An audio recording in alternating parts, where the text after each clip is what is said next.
talkSPORT Sports Update with Trusted Trader. When it matters, get the job done marvellously well by a verified Trusted Trader professional.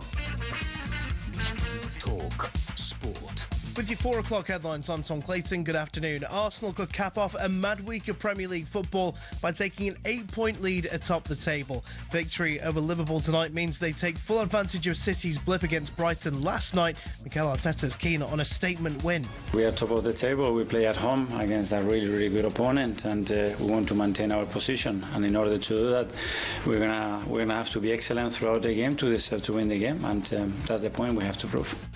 Arsenal v Liverpool is live on talkSPORT tonight from 7. Now it's Christian Romero in a spot of bother after his post on Instagram last night. Johan and I had a good conversation with him this morning about everything, which we of course keeps internally. Thomas Franks also confirmed Mohamed Kudus will be out with injury until March. The former Premier League referee David Coote has been spared jail despite admitting to downloading an indecent image of a child. Coote's been given a 9-month suspended sentence and must do 150 hours of community service. Anthony Joshua has paid tribute to his friends known as Sina and Lat after their deaths in a car crash in Nigeria. The former world heavyweight champion admits he's finding it tough to process what's happened. And despite a humbling at the Ashes, Ben Stokes has backed Brendan McCullum to stay on as England head coach. He fancies sticking around as captain too. Oh, I'm definitely, keen as anything to carry on. I've love, having a challenge thrown at me, and at the moment the challenge is getting the team, back to where we once were in terms of the performances that we were delivering. More on the talkSPORT Cricket YouTube channel. talkSPORT News. The Met Office says there's a danger to life as it issues a red weather warning for the southwest of England, and the government's considering a U-turn on business rate rises for pubs. More from the news team at 5:30. talkSPORT weather with QuickFit. Whatever the weather, our range of services is longer than the queue at the Chippy on a Friday night. Tyres, MOTs, brakes and more. Book today at quickfit.com. Storm Goretti will continue to move eastwards across England and Wales. Very strong and damaging wind gusts will move along the south coast. Rain turning to snow, heavy for central parts of England and Wales.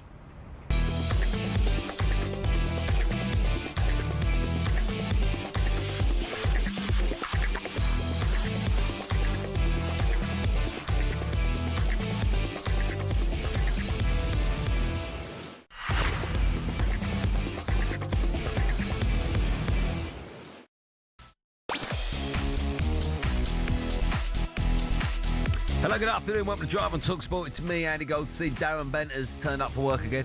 It's Darren here, by the way, Darren Bent. You all right, TB? How you doing, you all right? How are you? I'm very good, thank You you. all right?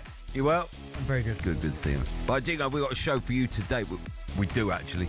We'll discuss the Chelsea ownership group. Have they taken the club forward at all?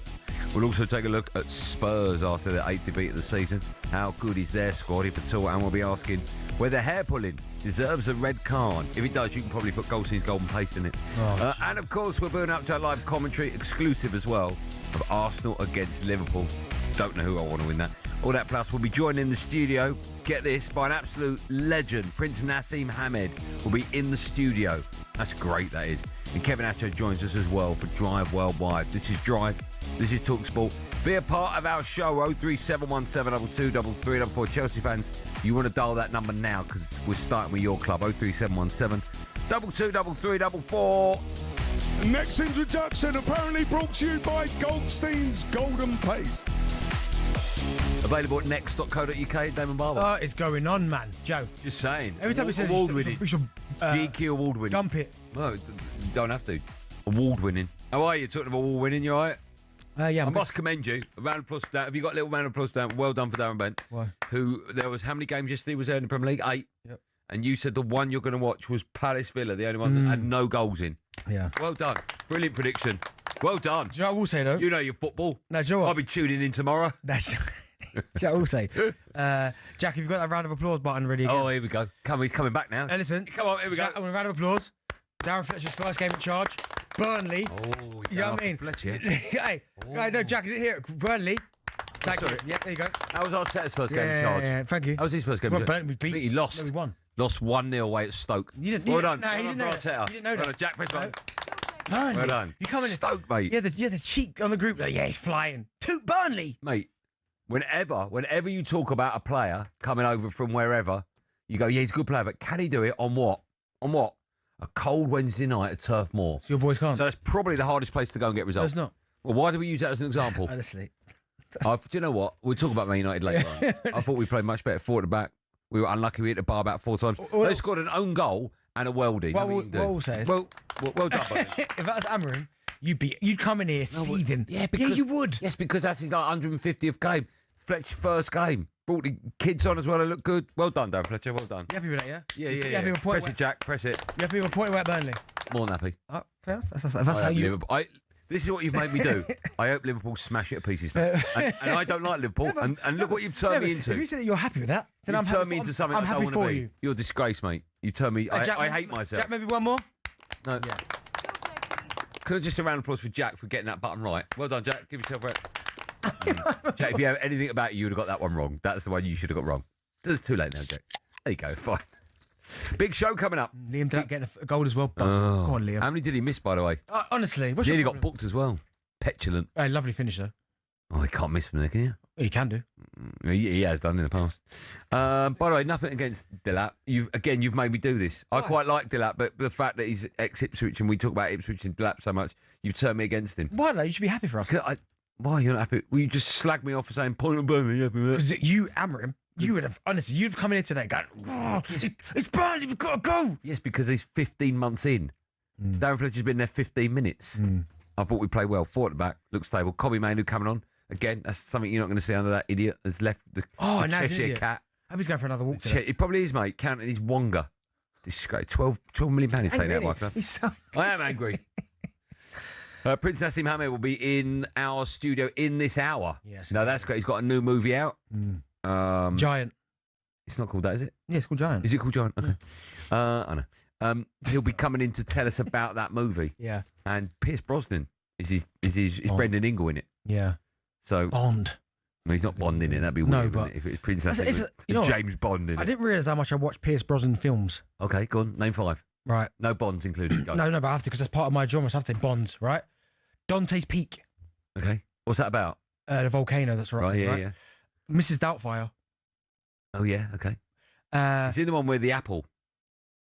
The apple? Got an apple in front of his nose with a bowler hat on. He's a thief. I think Renée Zellweger. No, she's not in it. But the picture is of a bowler hat with an apple over the bloke's nut, and he nicks that famous picture. He's in that. Good actor, isn't he? Really, really good. Yeah. You know what? Like he, as Bond. Yeah.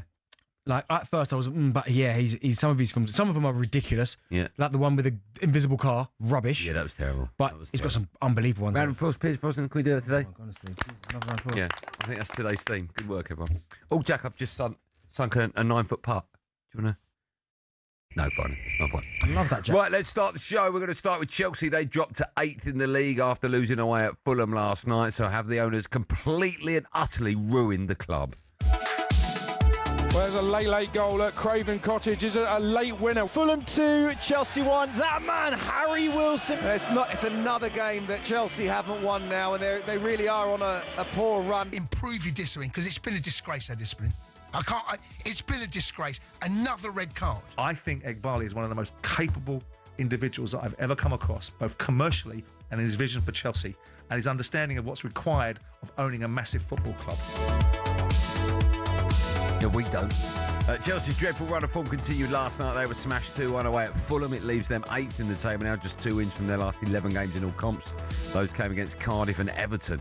Interim gaffer Callum McFarlane spoke to talkSPORT after the game. He was asked how far away the club is from being where it should be. Not very far. We're competing in 4 competitions. There's amazing talent, amazing characters, a lot to be excited about. Today's disappointing, of course. You don't want to lose any game, especially a London derby. Circumstance played a massive part in it. And this team's capable of doing whatever they want this year. They're capable of going on massive runs and achieving all their goals.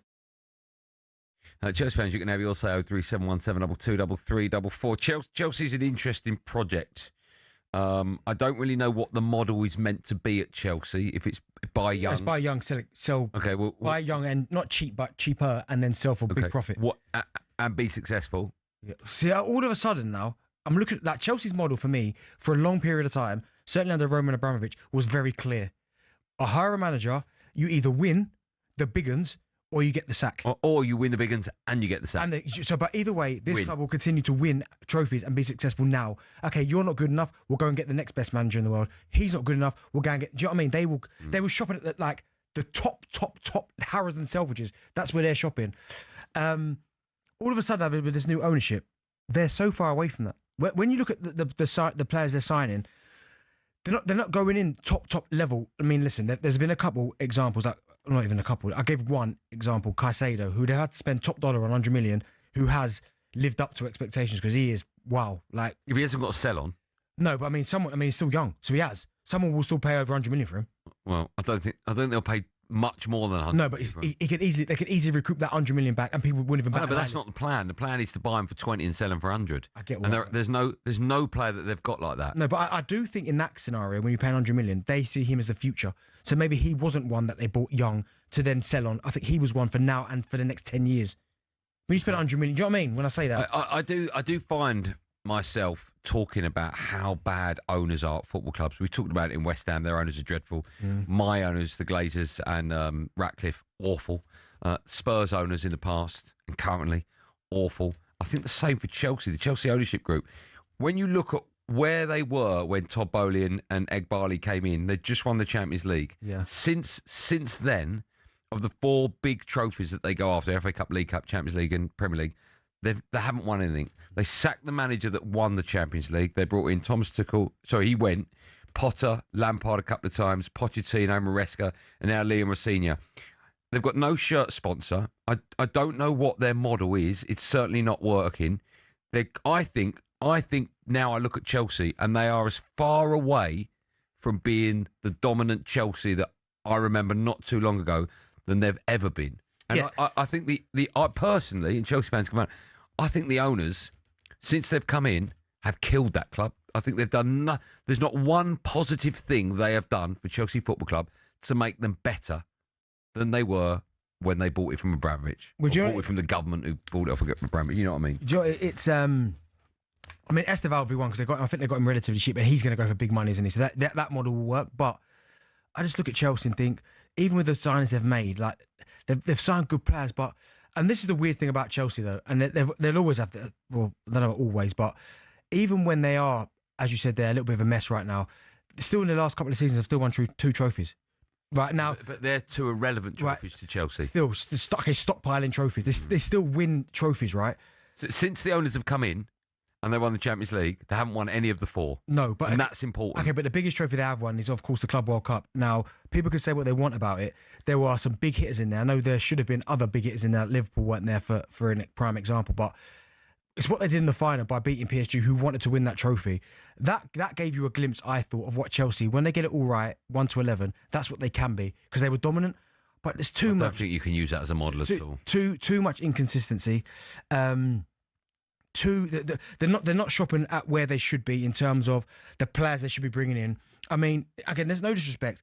I like some of these players, right? So me and you have never kind of agreed on Garnacho. I don't think he makes them any better. No, I agree with that. Right. They've got Jamie Gittins from Dortmund. Okay, yeah, good player. João Pedro from Brighton. Again, good player, but he's not somebody I'd look at and go, right, Chelsea have signed him because they believe he can win them the league. So it's like, what are they trying to... I understand the model in terms of buy young, selling the future for a profit, and then you keep doing that. But Chelsea fans, and rightly so, because what they've experienced for the last 2 decades, right? They want to win now. They want to be successful now. They don't want this to happen further down the line. And also, if you keep this model up of buying these young players, developing them, sending them for profit, what's the end goal then? At some point, you want to hang on to a team and go, well, do you know what? This is the team we've built, and this is the team we believe can dominate and challenge for the next 10 to 15 years because the foundations are there. If you keep moving the goalposts and keep selling, and not holding on to anything, how do you ever go forward? How do you ever move forward? Certainly as a football aspect. When I look at behind the scenes, they've got, 5 sporting directors. I think most of them or all of them are from Brighton, ex-Brighton. I look at that club now.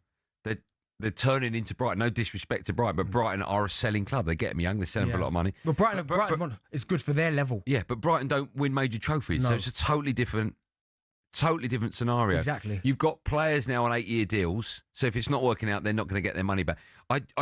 My view is that Todd Bowley and Egbali have ruined the club from where it was. You've got Abramovich, who's possibly the best owner of any football club we've ever seen. I think he is, yeah. I mean, he was...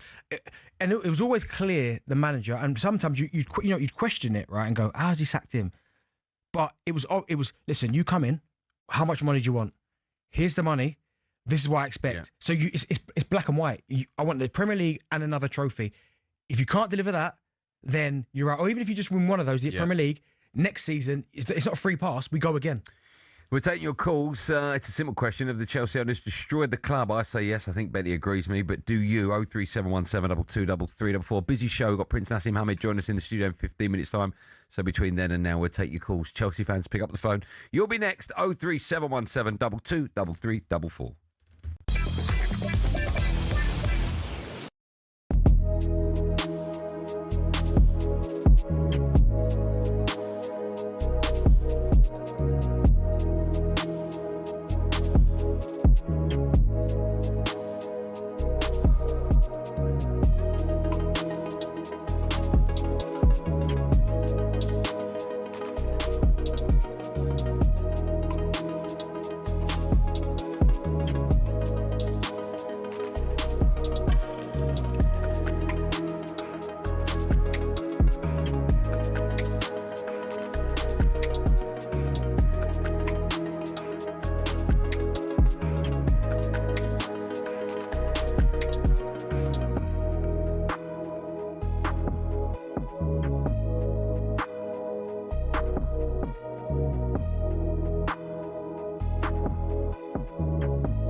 Yes. They're re-recording this. Did you know that?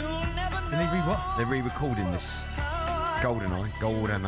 Goldstein's Pace. Oh, They're going to change it. Hey, what a Bond this is, by the way. What's it called? Goldeneye. Yeah, I'm joking. It's with Sean Bean. Sean Bean? Yeah. Sean I'm Bean. thinking of Mr. He's 00. He's 00. Oh, he's 006, 009. Oh, how good would Mr. Bean be as James Bond? It's a good one, Goldeneye. This was his first good one. This was his first one. Goldeneye. Yeah. Remember at the start when he jumps off the dam? Why'd you get so excited about Bond? I love Bonds, man. Best opening of a Bond ever. Mate, there's a few. Like Jack, maybe just a little bit lower. It's got to be the one where the parachute opens. Pardon? Parachute opens when he's having a little bit of fun with a lady in a snow chalet. Oh. And then skis off the edge of the mountain and the parachute. Oh, The Spy Who Loved Me. I don't know. Nah, the best opening I think to one film. Yeah. No. Go on. The best opening I like is remember Casino Royale where he chases that geezer down for ages. The guy goes up the crane, back down the crane. That is good. Yeah. Free running. That is good. You listen to Drive and talkSPORT with me, Andy Goldstein Darren Bent. Still to come, we'll be joined in the studio by boxing royalty. Prince Naseem Hamed will be with us. Just quickly, Bournemouth are interested in a loan move for Arsenal for Ethan Nwaneri. Yeah, he needs to go and play some football. Yeah, mate, I'll take him. I think he's an excellent player. What do you make of this? West Brom are interested in making Minnesota United boss Eric Ramsey their new manager. I mean, I can't sit here and I know much about Eric Ramsey because I don't. I'm gutted for Ryan Mason though. I really like Ryan. I get him really well. I've known him a long time, but results, you know, it's like, and that division is so hard. Very. Well, actually, say that this year the quality's not been great in the Championship. But it's so tough to get out of. It is tough to get out of, but there's only two or three sides you'd go, okay. Well, if anyone can do it, Ramsey can do it. Should we take your calls on all things Chelsea? We think the owners have destroyed the club. Maybe you agree or disagree. Let's find out. George is a Chelsea fan. Hi, George. Hi, guys. Great show as always. Thanks, man. How are you? How am I?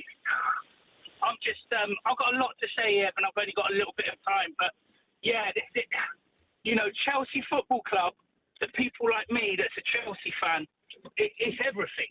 It's everything, you know. I eat, live, breathe, sleep Chelsea Football Club. If I got home tonight and my bags were packed and the missus said it's either me or Chelsea, you know, I'm grabbing my bags and walking out the door. But that's another point. But what they've done to this club, you know, we care about Chelsea. They don't care about us. What they care about is they got a motive behind this, and it's money, money, money. And I know that football's become business. I know it's a business. I know it's about that. But they get turned on more than signing a bang average player that they can put on an 8-year contract, roll the dice as a gamble, and hopefully they might be able to sell him because he played for Chelsea Football Club for an extra 30, 40, 50 million. It's a joke. You look at a player like Lavia, right? We signed him when he was 19 years old. He's 22 now. He's never played 90 minutes for Chelsea Football Club. What is this about? You know, I watched it last night. I don't even want to go anymore because I'm meant to be going to Charlton on Saturday night, and I just don't want to. What do you make of your new manager? Again, that's what I was going on to. Like last night, he turns up. I've got nothing against the kid. He's probably a lovely kid. You know, he's only 41. What's he going to do? Walk into that dressing room with those egos that we're dealing with now? We're dealing with like the social media, Instagram, you know, thank you God, and all of this and everything. These ain't your Terrys and your Roy Keanes and your Gerrards and your Vieiras anymore, right? This is a whole different ball game now, and they've got this kid coming in. You know, what's he done, Liam Rossinio? You know, fair play to him. And now I'm reading that he's gone to Callum McFarlane, who, you know, he's a probably lovely kid. But when I hear him talk, that I don't feel very motivated by him. You know, he knows his football, obviously. He manages the under-21s. But, you know, he's asked him to be assistant. Where is the desire? Where is the hunger again at Chelsea? Where is it in any football club? I was talking to a friend earlier and I was saying, like, but where are the elite managers now? But that's the thing, I think, George, right, is that everyone's scratching around and we keep hearing the phrase elite manager. And the truth being, there's not too many of those guys about now. Like, you're scratching for the next one. So, I mean, first and foremost, I never understand this with football clubs. I understand in terms of the appointments and you're like happy with it. But once he's signed, you've got to get behind him. I know, but you can still have an opinion. I get it, but come on. You need to be behind I almost feel like when you start slating a manager when he's signed, he's going to be. It's not him they're slating. I get it, but he then said, I know. Do you know what I mean? But I think you've got to give him time.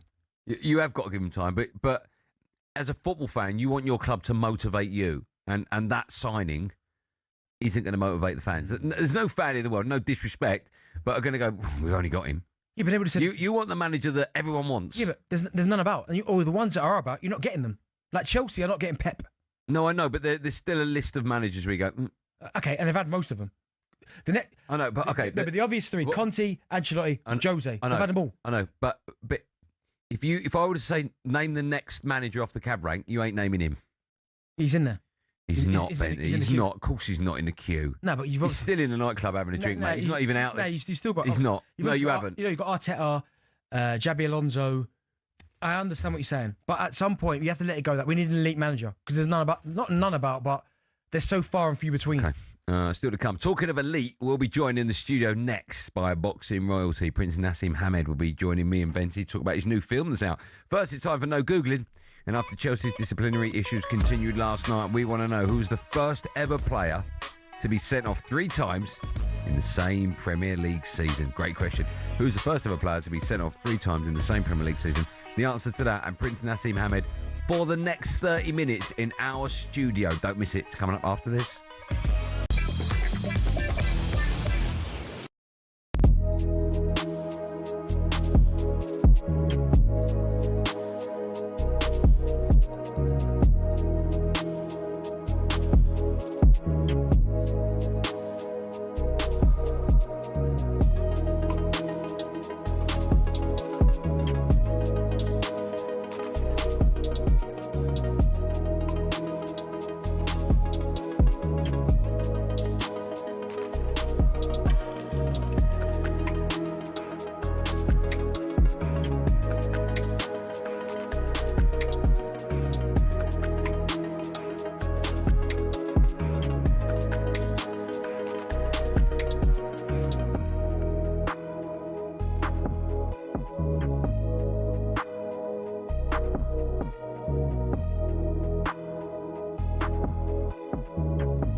Darren Fletcher's confirmed to us he'll be in the Old Trafford dugout this weekend. Man United host Brighton in the FA Cup live on talkSPORT on Sunday. United drew 2-2 with Burnley in the league. We understand Solskjaer's nearing a return. Keith Andrews says his Brentford side, meanwhile, is becoming more versatile. They move up to 5th with a 3-0 win over Sunderland, but the pressure increases on Thomas Frank at Spurs, who definitely didn't notice being handed an Arsenal-branded cup before the defeat at Bournemouth. I think actually it's a little bit sad in football that I need to be asked a question about that. Just 1 win in 6 for Spurs. Mickey van der Ven appeared to offer a fan out for a fight. Bergvall and Bentancur both came off injured before Antoine Semenyo's last-minute winner, which Andoni Iraola called a fairy tale ending for Semenyo at the Vitality. Again, I've got to prepare the team. It'll be a great honour, FA Cup game at Old Trafford, but we've got to recover from this. Semenyo's due for his Man City medical today. They dropped more points in a draw at home to Brighton, and talkSPORT's Mickey Gray says Guardiola looks drained. It just felt like last night he was a little bit frustrated. Look, they're creating chances, but at the minute they're just not seeing games out. They've got to score that second goal to win football matches. Arsenal can go 8 points clear with a win at home to Liverpool, live on talkSPORT tonight. And with a review into England's very disappointing 4-1 Ashes defeat already underway, Vice-Captain Harry Brooks on his last warning. He's apologised for an altercation with a bouncer in New Zealand at a nightclub ahead of the Ashes. And coach Brendan McCullum accepts tweaks are needed. There's more on talkSPORT's cricket YouTube channel.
Well, Matt Driver, talkSPORT, it's me, Andy Goldstein Darren Bent is alongside me. In a moment, we'll say hello to our superstar guest.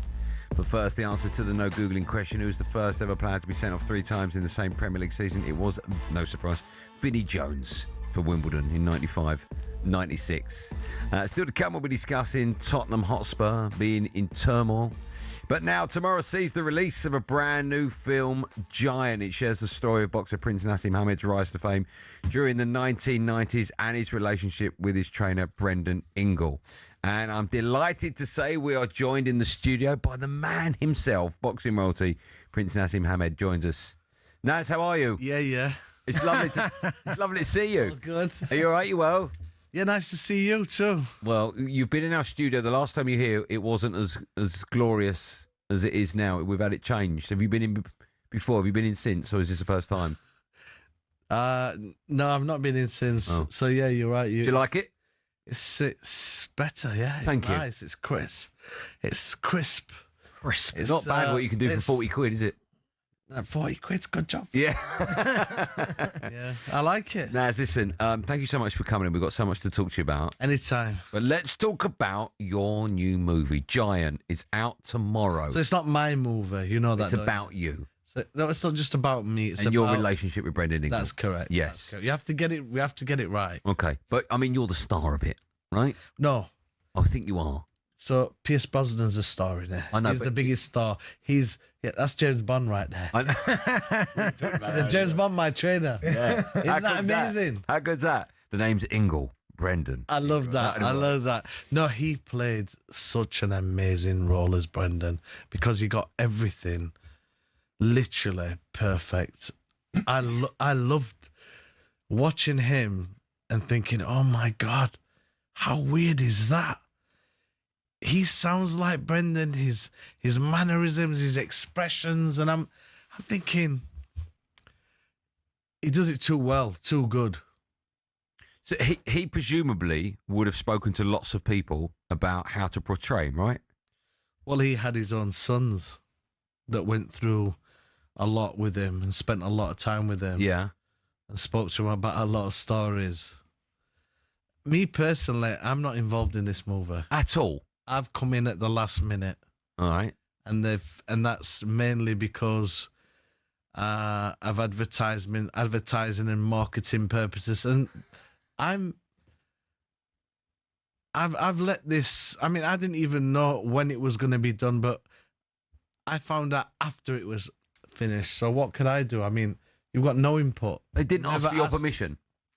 They didn't have to. Okay. But when did they first? When did you first find out then that they were making a film about you or about your relationship with Brendan Ingalls? So this was years ago, and then I thought they stopped it, which they did stop it, and then they brought it back because of COVID, and then so it was like on and off, and I thought they ain't gonna make it. They're gonna make it. It's all right. I'll be able to bring my own out before that, but I wasn't in time. I wasn't in time. But do you know what? Look, the fact that they've brought it out.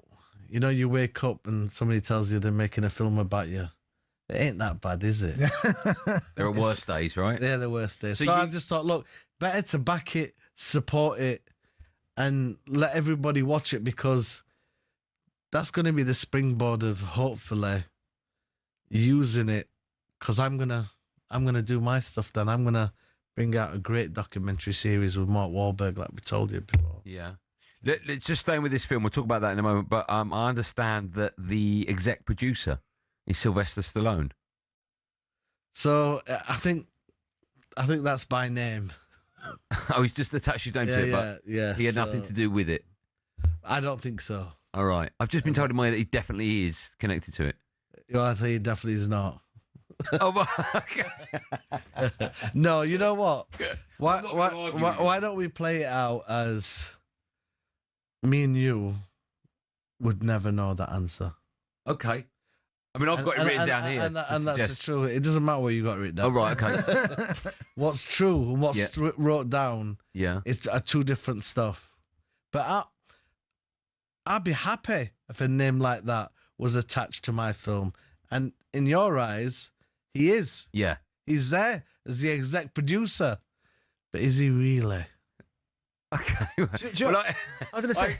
Sorry, I assume if someone like that puts their name to a movie, they are connected to it. Because I wouldn't want my name connected to something unless I had control of it, unless I was overseeing it. So I would imagine he's seen the rough cuts, etc. Okay. Well, his name's attached to it. Let's take it as... Yeah, you're making me laugh right now. I've got it here. I'm just looking at your face and your hairstyle. I'm just laughing. Do you like it?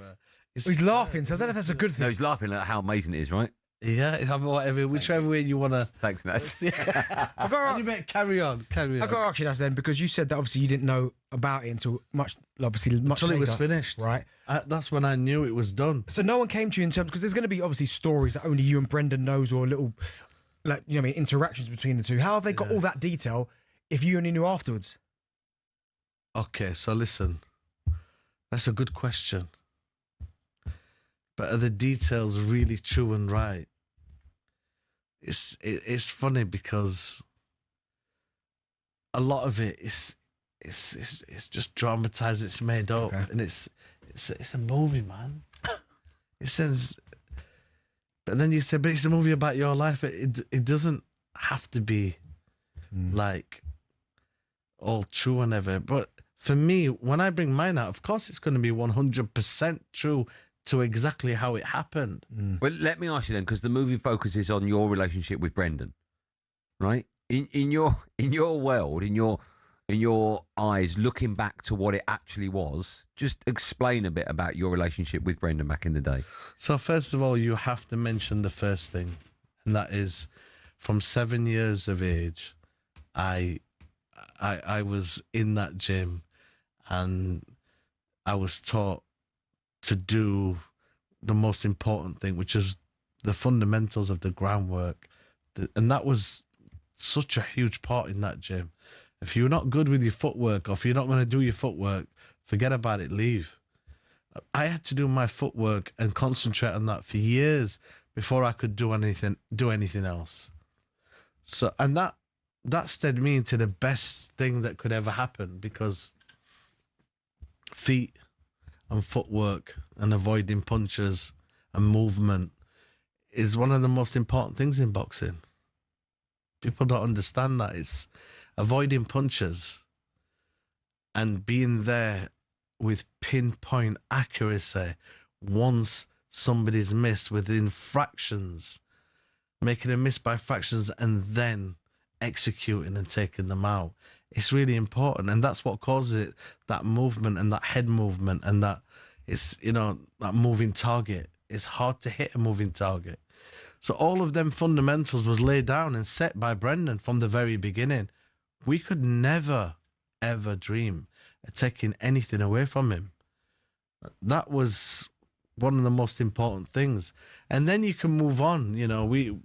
We were sparring professionals and training with pros, which amateurs don't really do that in other amateur gyms.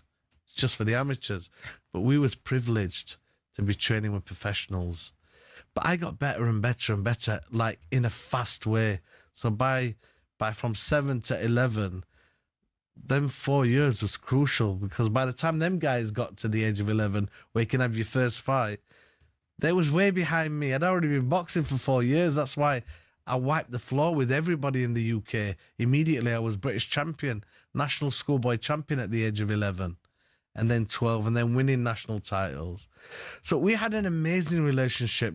It became, he saw me and I saw him more than I'd seen my family, and he'd see me more than he saw his family. And we was out walking all the time. But one of the main biggest things for him was about the money. He was so money orientated, money motivated, and all he'd be talking about is money and what happened with his other fighters. And I just got to the point where I just thought, this guy's intention, the true intention, it's money. And that's how he could say to me at a young age, try and pin me down from 11 years of age and say, listen, you promised me when you was 11, you did a deal with me at 11 years old, that you give me 10 million once you make 40 million. The fact of that alone shows you who that man is. But regardless, I'm not here to tear him down. If that's the way you are, that's the way you are.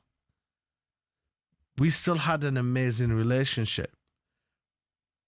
It was never going to... The issue was he wanted some ridiculous amount, knowing that it didn't work. It doesn't work like that once you're earning ridiculous money at the top.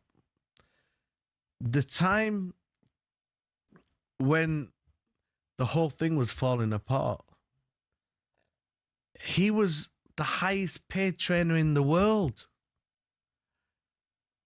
So I was paying him more than any other fighter was paying their trainer, especially in the 90s. But sometimes it's never enough, is it? It's never enough for some people. Are you happy with how your relationship is portrayed in the movie? Obviously not. Look, I've backed the movie for a reason. Few reasons. One of the reasons is the director,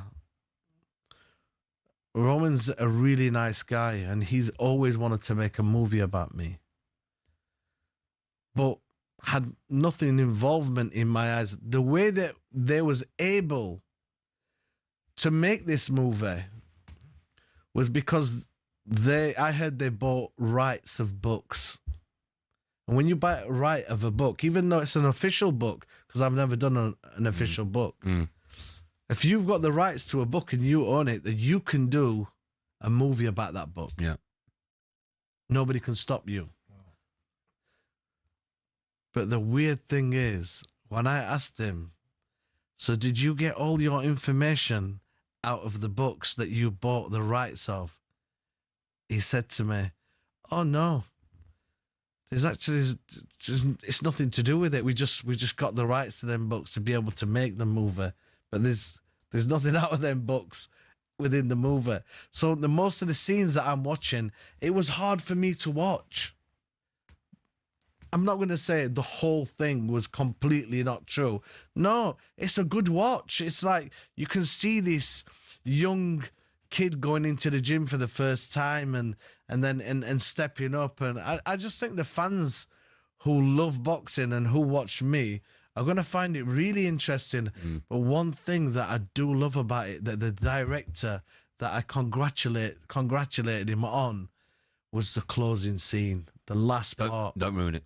I'm not going to ruin that, Okay. but I'm just telling you, the closing scene for me was emotional, but it was also so good. And I just said to him, I wish it could only have been like that in real life, because it was like make-believe, that part. Let me just remind everyone, the movie about you, Giant, is out tomorrow.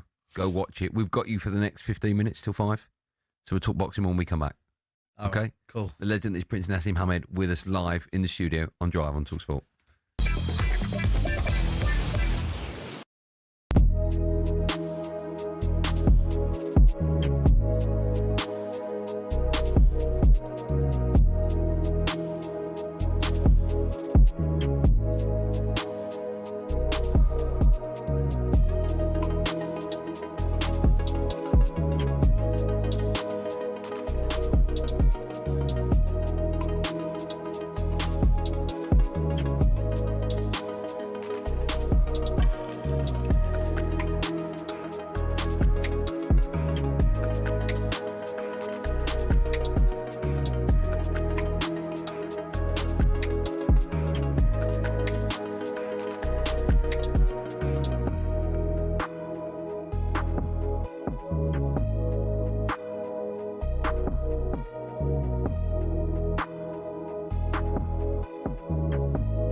Listen, driver talkSPORT. Me, Andy Goldstein Darren Bent is here. We've got Prince Naseem Hamed with us in the studio. Superstar. Still to come, we'll be talking about Spurs being in turmoil. You can have your say on that. 03717 223344. We're talking Spurs from 5 o'clock. Just quickly, Darren Fletcher's confirmed he will be in charge of Man United for their FA Cup third round tie with Brighton at Old Trafford on Sunday, and Bournemouth are interested in a loan move for Arsenal's Ethan Nwaneri. As I said, we've got Prince Naseem Hamed with us in the studio. His film Giant is out tomorrow. We were talking about it before the break.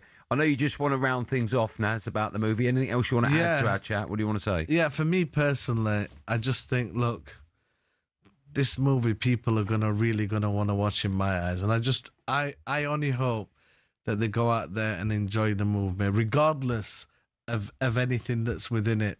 But there's for me, there's mixed feelings. Some stuff that really made me smile, and there's some stuff I've questions that why would they put that in. But at the end of it all, I just think people are going to really enjoy it. So it's a good watch. Well, I think people... I've watched it 4 times now, by the way. Wow. People love you and people love boxing, so I think it's a no-brainer. They'll go and see it.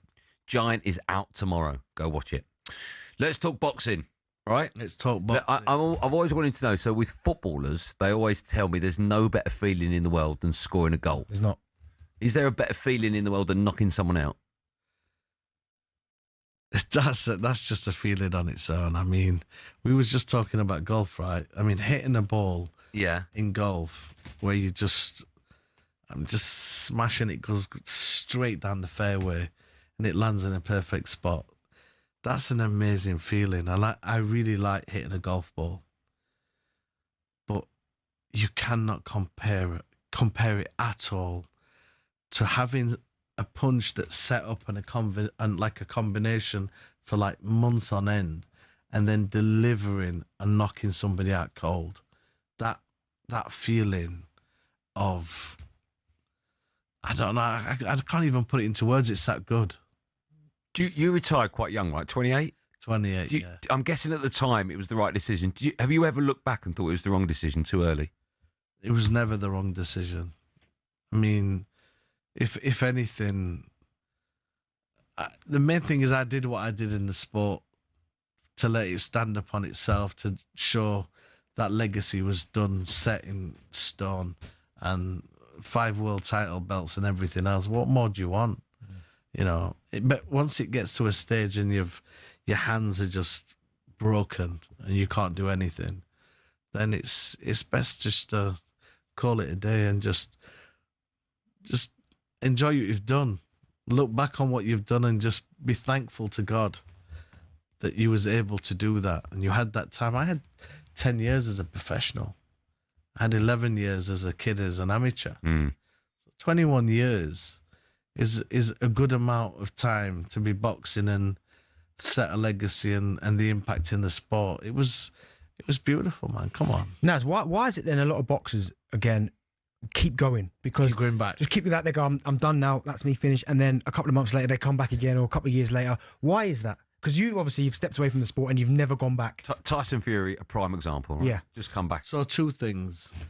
One of them things has to be the money and the drive of money and what it means to them.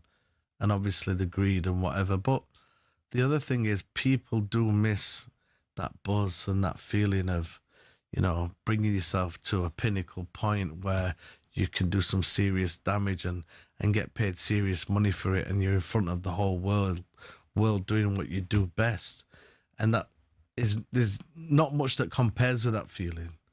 It's hard to get to be on them dizzy heights of boxing, and be seen as that person that's a world champion, defending your world title many times. And it's once you've been there, it's not easy to just drop that. But if you've done enough of it, and people see you as that person that doesn't need to prove anything, you can just bow out gracefully. Who do you like watching now? I've always liked watching Tank, Gervonta Davis. He's just retired. Terence Crawford was an amazing fighter, especially beating Canelo in his last fight. And then him calling it a day. You know, that's the best thing that he could have done, and respect to him. So there's a guy called Boots Ennis. I like watching him. He's a class fighter, got some skills, and he can deliver. And I think he's going to be hard to beat, to be honest. Let me ask you then, that's quick, because you mentioned Terence Crawford there. Yeah. And after he beat Canelo, and convincing as he did, a lot of comparisons, because he's undefeated, Mayweather's undefeated. People were saying who would win that super fight. Now, Mayweather's obviously a great. Terence Crawford's a great. Who, in your opinion, would win that fight between those two? It's a good question, that. Do you know something? Terence Crawford, for me, I seen him with this. He had something else than a lot of other fighters, not only technically and his boxing brain, his boxing IQ, but he had some within strength, some strength that's within that was physical. That, you know, you'd see him grab somebody and throw him across the room that's 4 or 5 times bigger than him. So I don't know. I mean, I've never been asked this question. I've never really thought about it, but there would be a possibility of him knocking Floyd out. Wow. Okay. Bear in mind, though, Floyd's skills was on such a level in his prime. But this is the whole thing right now. You can't compare apples with apples, because these guys are in totally different time zones. Now, sadly, our time zone with you is finished. It's a 30. Thank God for that. I could do one, mate. This is the Naz I wanted for 30 minutes. All right. That's the one. It's great speaking to you. It's lovely to have you. We are genuine. We're big boxing fans, and we're huge fans. I know you are. Been in before. So we love having you. And God willing, we come back again. I would love that. Yeah, cool. I would love that. Thank you so much. A quick reminder that the film Giant, all about your relationship with Brendan Ingle, is out tomorrow. So go watch it. It's a great watch. Go watch it. It'll be good, man. And hopefully watch the documentary series I'm going to bring out. That'll be even better. Okay. We'll probably get a part in that, because obviously he's coming in, so we'll get a part in that. Yeah. That's right. We'll have a walk-on part. That's a walk-on. Naz, take care of yourself. Thanks for coming in. When we come back, we're talking Spurs. You can as well by picking up the phone, 03717 22 3344. You'll be next live on Drive on talkSPORT.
There's a lot of talk about the independent football regulator. Some people love the sound of it, others don't. But what actually is it? And is it going to be any good for the game? In simple terms, it'll be an organisation not controlled by the Premier League, the EFL or the government, which will make sure all clubs are financially stable and don't rip off the fans. The aim is to make sure what happened to Bury, Derby and Reading doesn't happen again. Now, a significant reason clubs go under is because of dodgy owners financially mismanaging the club and running it into the ground. But in theory, these should be a thing of the past with the new regulator. They'll be able to use data from the National Crime Agency to perform stronger fit and proper persons tests and can even force owners to give up their stake in a club, which for certain supporters might be a welcome relief. It's likely good news for the EFL. The tension between them and the Premier League over a fair financial deal has been increasing in recent years. As it stands, talks have broken down. The Premier League backed out of recent negotiations, but the regulator will have the power to force through a deal, meaning more money for clubs lower down the pyramid. Now, this might sound simple, but in reality there's concerns this will open a legal can of worms, which could result in messy court cases involving the Premier League and the regulator. Parachute payments will be brought under the control of the regulator too. If they reduce them, it could mean a wider variety of clubs securing promotion to the top flight, but critics reckon it'll just mean the gap between the Premier League and EFL actually widens, as promoted clubs won't get as much money, which should normally be used to buy better players so they can compete. And current Premier League clubs have said if there were no parachute payments, they'd actually invest less, which would harm the quality of the top flight. And if clubs don't invest, then you'll get exactly what the EFL don't want, which is the same 3 clubs going down every year. And remember when Cardiff's owners changed the club's colours and badge? Well, in future, fans will have to approve any major changes to their club's heritage. Now, that might all sound great, but do we really need it? Some say the downfall of Reading and Bury is an exception, not the rule. So as a whole, the most successful footballing pyramid in world football doesn't need regulation. They say it scares investors who can help grow the game. If those investors go elsewhere, well, the Premier League may no longer be the destination for the best players in the world. And others, well, they just don't trust politicians to appoint truly independent people to regulate our game.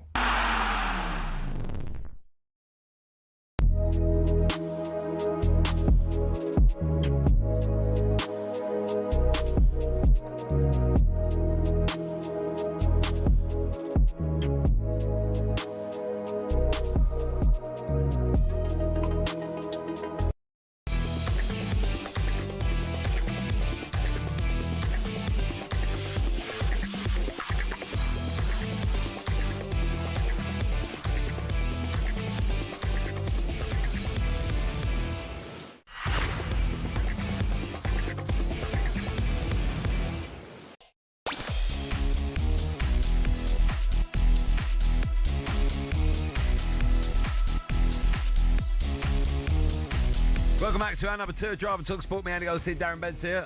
I don't want to be responsible for someone losing a leg. No, I don't want you to be either. Anyway. That was good, wasn't it, with Naz? Yeah, loved it. He was great, wasn't he? Nice, honest interview. Yeah, very, very honest. Go see the movie. If you like boxing, you like Naz, you'll love the movie, I promise you. Still to come, we'll be asking if Pep could be about to ruin another winger. But these are not my words, Joe. He hasn't ruined anyone, all right? Maybe one or two. But now, oh dear, talking of ruined, Spurs are in turmoil.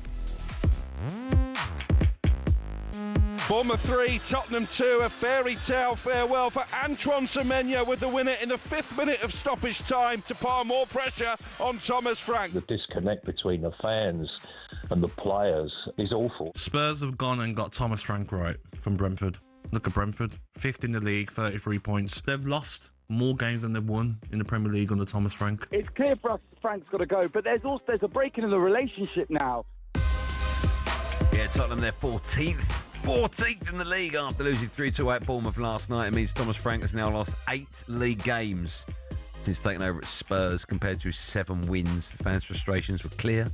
Mickey van der Ven appearing to confront some of them. Full-time whistle. Captain Christian Romero appeared to take aim at the club's hierarchy on Instagram. The post, which has now been edited, said other people should be coming out to speak, adding that only show up when things are going well, to tell a few lies. Thomas Frank spoke to the media today, had his say on the post. Not good. After Kuti became the captain, I think he's done a lot of good things right. I said it when I named him the captain, that he's an experienced player, tried a lot. He's still a young leader. And I think a lot of the things he's done well on and off the pitch. I'm happy with. I'm actually very happy with his performance last night. I think he was a true captain in many ways throughout the game. Half-time when it was speaking up at half-time when we're 2-1 down, keep believing, keep doing the right things. But also when you're a young leader, sometimes you make a mistake. Of course, it's good to keep it internally. Johan and I had a good conversation with him this morning about everything, which we of course keeps internally. We talk Spurs on the pitch in just a moment. I'd like to address Espresso Gate, right? Just quickly, since it happened last night afterwards on social media and on talkSPORT, this morning on talkSPORT social media, people have gone absolutely nuts about, I'm sure you know what I'm talking about, the fact Thomas Frank was seen having an espresso cup and he's got an Arsenal badge on it, right? One of two things happened, right? Either one, he didn't know, in which case he didn't know, so nothing to do with him. Or two, you think he did know. Now, if you think he did know, you're an idiot because he didn't know. You're not talking to me, are you? No. I'm talking to the listener. Okay, you said you did know. No, not you. Them. Okay, yeah. Them. They're the you, right? Yeah. Either you think he did it on purpose, in which case he obviously didn't, and you're an idiot for thinking that. Yeah. I mean, a proper, absolute numbskull. If you think a Tottenham manager knowingly drunk out of a cup with a badge on, it's a mistake. So the flip side of that is it was a mistake, and in which case it was a mistake. Everyone needs to calm down. He should be sacked. He didn't know. And people go, oh, he should take more care. Let me tell you now, no manager in the history of management has ever had to check their espresso cup before they went onto a field to make sure it didn't have a badge, right? So it had absolutely nothing to do with him. No. Zero. He made a 0%. mistake. Like, he should be sacked because he made a mistake. He's not meant to be looking at a bloody espresso cup, all right? Everyone calm down. I understand why. Do you know what it is? It's just it's one of those things where the form's not good. Yeah. People are questioning his job. The performances are not there. And then this comes out and it's just like it's irrelevant. But at the same time, it's like, oh no. Yeah, but Simon Jordan said, don't give the press and the media that. He didn't. No. He didn't know. He did not give them that. He did not know. No. Exactly. If he poured it himself, I'm pretty sure he didn't look at it and go, do you know what? What I'm going to do is, our biggest rivals are Arsenal. So what I'm going to do is, we're having a bad run as it is. I'm going to have a drink in there. I'm going to walk out for all the cameras, the millions of cameras we've got at games now, smiling. Man, he obviously didn't know, so it's a genuine mistake. Yes. By the way, whoever left it there, well done. Yeah, that is unbelievable. I wonder if Bournemouth did that deliberately. Do you know, I mean, the dressing room would not have been. They would have cleaned it, but someone would have looked at it and go, do you know what? We've got Spurs coming up. Yeah, leave that in there. Yeah, yeah. Maybe. I mean, whoever did that, genius, right? Yeah. Very funny. So yeah, I mean, you can't question his job because of that situation. I understand it from a Spurs fan's perspective because it's just one thing after another in terms of performances on the pitch, and then this happens. But listen, your problems are bigger than him having an Arsenal Cup, by the way. Yeah. Like, your problems are, now you've got one of their favourites in Mickey van der Ven going over to the crowd now addressing what's going on there. But the simple fact is performances haven't been good enough. Too easy to play against. Can't keep clean sheets. I mean, yeah, fair play. They put the ball in the back of the net. That's one thing you can say. 30 goals this season. But they've conceded 27, which isn't good. And usually Spurs are reliable away from home. Second best away record before last night in the Premier League. But there's just no consistency whatsoever. Patterns of play. And again, it was so funny because, you know how football fans are. And sometimes you've got to laugh. But like Dan, obviously Dan, I was having a conversation with him. He said to me, do you know what? This was what he's come out of his mouth. He went, do you know what? Thomas Frank was holding us back. What? That's what he said. Well, they're climbing now with Keith Andrews. Right. That's what he said to me. He said, you know what Dan's like? Obviously, great guy. We love Dan. Yeah. That's what he said to me. He goes, I'll tell you now, Thomas Frank was holding us back. What? But then when you look at Keith Andrews and the way that they're playing now and the goals they're scoring and the state of Spurs, I just think it's a classic case of when a manager does well at a club with low expectations. A lesser expectation. Yeah. And he done at Brentford, he done a 10 out of 10 job. He was that good, Thomas Frank.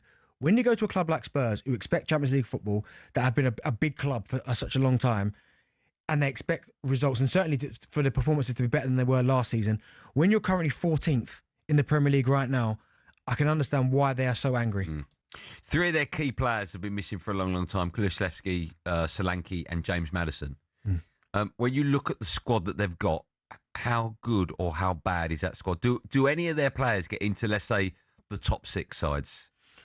Well, I was looking at their squad, right, and their players. And first, when you look at the squad as a whole, right, yes, the players they've got in the squad, I think they're definitely better than 14th. But I don't automatically put them in the top six. No, when everyone's fit. No, I don't. I think they've got some good players. I was looking at their squad and looking at the Arsenal squad and thinking, okay, which players would you take, right? And maybe I take one, and even then he wouldn't start, and that'd be Van der Ven. Like I'd take him just as backup because he's not better than Gabriel. He's not better than No, he gets Saliba. into a lot of sides though. He certainly gets into Man United side. Yeah, okay, centre half, yeah. Right. Chelsea probably. He definitely gets into Chelsea's. So they have got a player that's good enough. It's good enough, but it's. But that's it, right? That's Tottenham at the moment. Yeah, it's a damning indictment. But again, I'll go back to it. Me and you have a conversation, Andy, at the start of the season when Thomas Frank got the job. They finished 17th last season, which is nowhere near good enough. And I said, if they finish 10th, which is a improvement on last season, would they be giving him a pat on the back? And I said, that's where I'm not quite sure. We'll find out exactly what the expectations are because you ain't going to go from 17th to finishing inside the top 6 now. The argument is Brentford are 5th. I'm still saying there's a squad of players and team selection. Brentford's better than Spurs. Maybe not individually player for player when you start looking Van der Ven versus, who's like Van der Ven versus Collins, right? You go, Van der Ven's better. But as a collective and as a team in terms of an identity, Brentford are better. Yeah. So what next for Spurs? Have they got the right man for the job, do you think, in Thomas Frank? He's under copious amounts of pressure already. I want to see a manager given time, right? Because again, he has to be given time. You have to, but then his three key players aren't fit.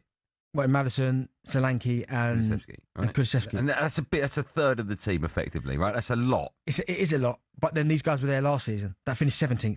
Yeah, but he wasn't in charge of them. I understand it, but listen, I would give him time because. Oh, he has to be given time. You have to because people look at the Arsenal board and they like to poke fun at Arteta because he's won one FA Cup in that period of time, right? How do Arsenal, by sticking with the manager, how do Arsenal look now? And as we sit here today, you'd probably agree with me, they look like the best team in the Premier League. Like, they are the best team in the Premier League. The foundations are set. But we had to go through heartbreak and oh my goodness, really, this is what we're watching to get to that. Now, if you keep sacking managers and keep starting again, when the hell do you start to move forward? So who do Tottenham fans blame? Because there was a time when you would get bad results. Yeah, Levy. And it was Daniel Levy. Yeah. Right? It's Thomas Frank now, I think. But I think it's still a bit of both. Because I don't think a lot's changed since Daniel Levy left. Could Spurs go down? They can't go down. No, I don't think so. Because there's 3 worse teams. Yeah, but the Spurs are better than 14th. Yeah. Where should they be? They should be knocking on the door. Top 8. 7th and 6th. Yeah, there you go. Top 8, I'd say. Tottenham fans, I know a lot of you want to have your say. By the way, there can't be any Tottenham fans that actually think there's something in that espresso cup. Please don't come on air and say you shouldn't be drinking out, but he didn't. It's as simple as that. Let's move on. Let's talk about your side's performance or lack of performance. Pick up the phone. Tottenham fans, you can have your say next. 03717 223344. Dial that number. You could be next live on Drive on talkSPORT.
Drive on talkSPORT. Me, Andy Goldstein Darren Bent alongside. Still to come, we'll be talking about Pep and Semenyo, not Pop. Wolves are open to selling Strand Larsen this month in cricket. England's Harry Brook has apologised after being involved in an altercation with a nightclub bouncer the night before One Day International on the tour of New Zealand before the Ashes. We've got the phone lines in a moment, but first it's time for this. Objection! Sustained. I sentence you to a lifetime of supporting United.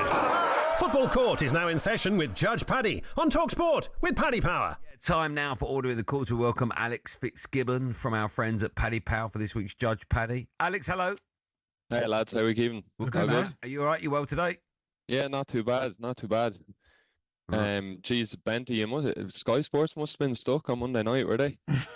Honestly, I don't mind it because he comes on just firing shots, man. Usually it's at you. Go for it. Then he just go for it. That's a bit of crack, isn't it? Hair's looking good today. Yeah, I'm trying I haven't finished yet. Said no one. See, Alex? Right. That's what happened, see?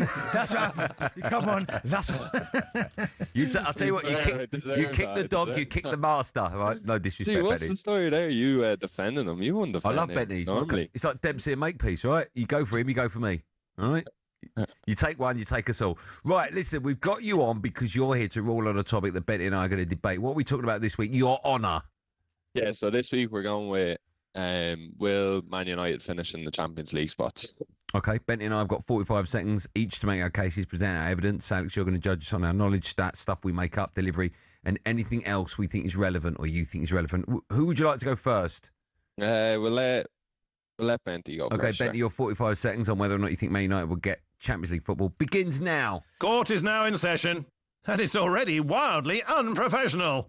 Yeah, no, I just don't. I just think there's too much congestion between yourselves. I know it's only a couple of points, or 1 point to the Champions League spots, but Man United's consistency, I think, is going to be the issue. And when I look at last night, Burnley, for instance, I'm thinking new manager bounce, Darren Fletcher. Can you go to Turf Moor and win? Obviously, Burnley second bottom, and they don't get the result. I think, yes, on any given day, Man United could give anyone a game, but I think consistency is going to be a problem. And certainly, they're not better than Arsenal, City, Villa, Liverpool. It's that fifth spot that's up for grabs. Brentford's currently there, Newcastle, Chelsea, they're all there waiting. But I just think consistency is going to be a problem for Manchester United. Only won back-to-back games once this season. And as I said, I go back to that word, consistency. Drawn too many games. You've actually won 8 this season, but you've drawn 8, lost 5. That's why I don't think Manchester United will get into the Champions League spot. Jeez, Benty, that was on the money. You rehearsing these or what? Trust me, because I need you to get a win because you just biased. That was rapid. Right, we've heard Bentley's nonsense. Here we go. My 45 seconds begin now. All rise for the Honourable Judge Paddy. I need 5 seconds. Yeah, we will. I'll tell you why. Since the charlatan, Ruben Amorim, has left, from last night's game, Man United, I'm reading this out, have attempted 30 shots against Burnley, which is the most they've had in Premier League matches since 2016. So even though United didn't win the game, already there's an improvement of 10 years in 90 minutes. Shut up! We're playing 4 at the back now. When you look at the league table, Arsenal will be in the top 5, Man City will be in the top 5. Villa look like they're losing the plot. Liverpool, of course, will be there. That's it. Villa losing the plot? They drew. Brentford, Newcastle, they don't look good. Chelsea, they're getting worse and worse. So with Man United coming with a new manager, whoever that is going to be Solskjaer, Fletcher stays, or even Michael Carrick, or all 3, who knows, or 2 of the 3. There'll be a big bounce and they will get Champions League football. I mean, you couldn't be a team that have lost 14 games, but okay, yeah, fair enough. Well, it's not for you to discuss. It's one of the best-looking people on the planet, Alex Fitzgibbon, to give us that. Alex, who are you going for? There was no stats or anything about this, was there? Who are you going for, Al? Alex. Look, going with my heart, I'm gonna with my heart, I'm gonna go with Benty, just because my head's telling me, obviously not to go with you, Andy, but don't go with your heart, go with your head. Benty, I think you made some good points. This season, United, every time they've got the opportunity to go into that top 4 spot, they failed to. Correct. Well, it's top 5 actually, so they'll still get there. No, I love this judge. I missed him when he wasn't on last time. Didn't want Lewis Richards. I think. What Fitzgibbon? Lewis Richards. But yeah, I'm gonna go with you, Bentley. To be honest. Thank you very much. So Bentley, you're about what? You're flying. I don't think Andy ever wins. Is he? Do you know what though? Lewis Richards, who I don't like. I feel like Andy hates me every time I give Lewis Richards gave him one last week, and he should have never got it. Alex, listen, hate is a very strong word, but you are right. I do hate you. Thanks. I love him. I don't hate you. Thanks for coming on, man. Cheers, we'll Alex. speak to you in a bit. Well, lads. See you later. later. We love Alex. He's brilliant. There you go. Thanks to him. There will be another debate in front of Judge Paddy next week. 18+. Gambleaware.org. Judge Paddy on talkSPORT with Paddy Power. Brilliant. Right, let's go to the phone lines. 03717223344. What on earth is wrong with Spurs? GJ joins us, a regular caller to the show. Hello, GJ. How you doing, boys? You all right? Yeah, we're good, man. Off you go. What's happening with your club? Where are we at? Where are we at with the manager, the owner, the club, the players? Talk to me. Well, first of all, I just want to say rest in peace, Martin Chivers, Tottenham great, and thoughts with Kevin Keegan and his family. Lovely. Yeah, right, I'm going to shoot straight from the hip. Thomas Frank out. He's got to go. Yesterday, I've seen him suffer enough. Yesterday was the final straw. We just gave Bournemouth their first win since October, right? The football is trash. The results were good to start with, and now the results are trash. When you watch the football, guys, it hurts my eyes. I mean, we say we're to dare is to do. We only do at corners. If you took set pieces away, we're as bad as West Ham. We really are. And we're actually, you know what, as a Spurs fan, we are so lucky that the bottom three are so bad. We've got a gap between them, because if it was another season, I'll be looking over our shoulder at relegation. Would you take Pochettino, Postecoglou back? I wouldn't take Postecoglou back. I mean, look, I phoned up those two numpties on the sports bar, and I told them a year ago, I said, I'd take Iriola. I rate bet you him. would. I know that. Sorry? I bet you would. Yeah, but is that not? Do you know the thing is? I'd say, GJ, is that not the same thing with Frank at Brentford, Ariola at Bournemouth? Doing well at a smaller club, no disrespect, yeah. But do you know what, though? What I will say so quickly before you get to the next caller, but Arsenal, it was hard against Bournemouth. Bournemouth are a good side down there. I know Arsenal have to push them all the way. You said Spurs would win, though. No, I did not. Yes, you did. See, no, I did not say that. I said they draw. I said 2-2. Right, I said Spurs would lose. No, you didn't.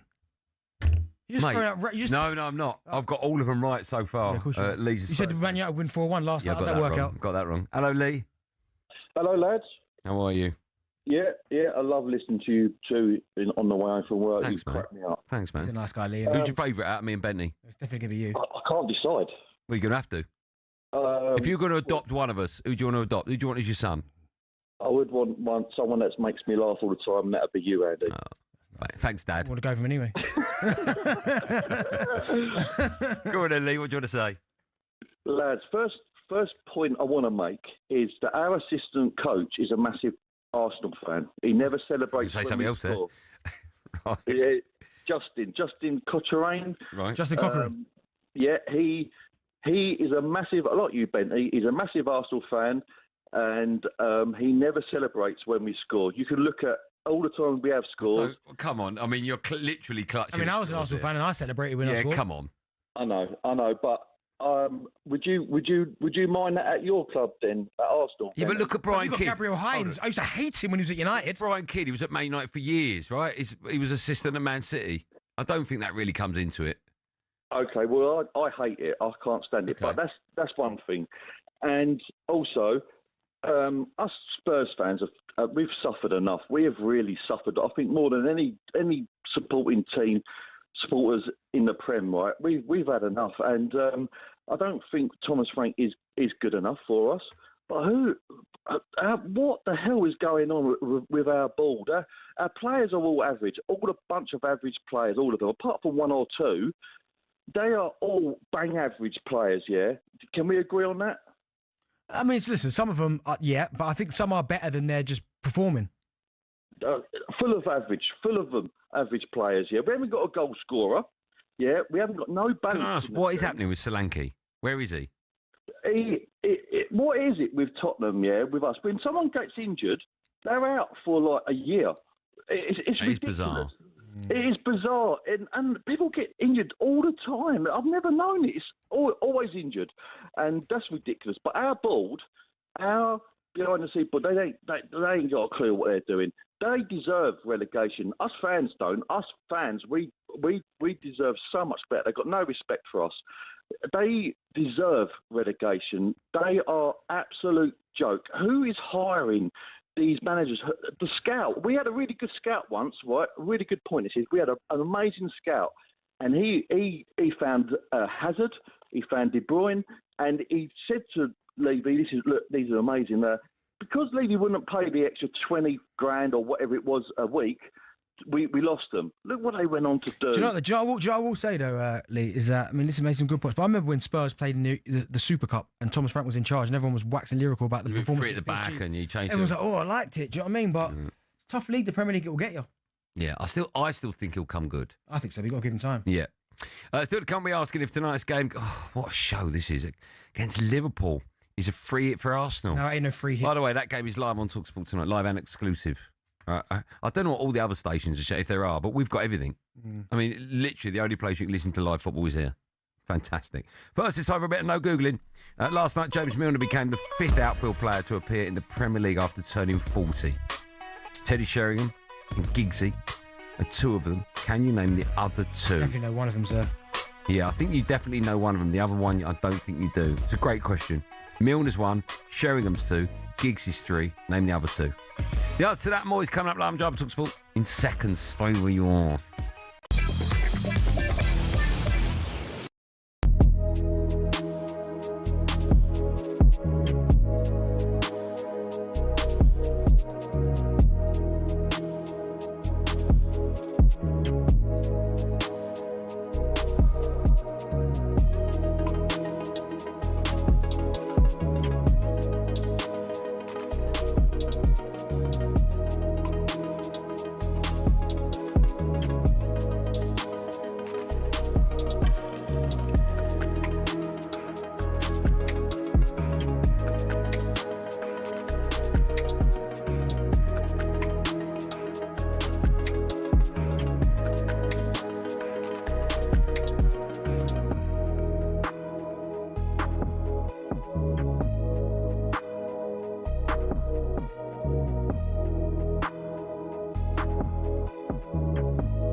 Darren Fletcher's confirmed to us he'll be in the Old Trafford dugout this weekend. Man United host Brighton in the FA Cup live on talkSPORT on Sunday.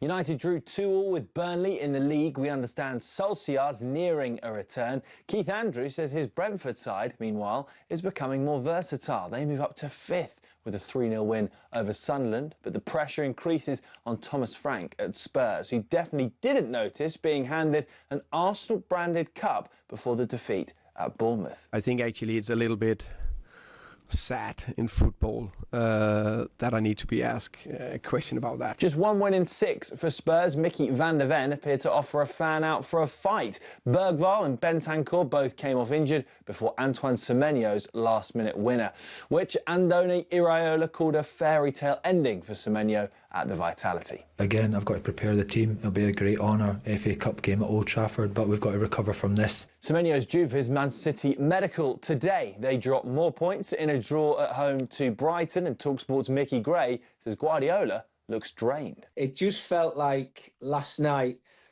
he was a little bit frustrated. Look, they're creating chances, but at the minute they're just not seeing games out. They've got to score that second goal to win football matches. Arsenal can go 8 points clear with a win at home to Liverpool, live on talkSPORT tonight. And with a review into England's very disappointing 4-1 Ashes defeat already underway, Vice-Captain Harry Brooks on his last warning. He's apologised for an altercation with a bouncer in New Zealand at a nightclub ahead of the Ashes. And coach Brendan McCullum accepts tweaks are needed. There's more on talkSPORT's cricket YouTube channel.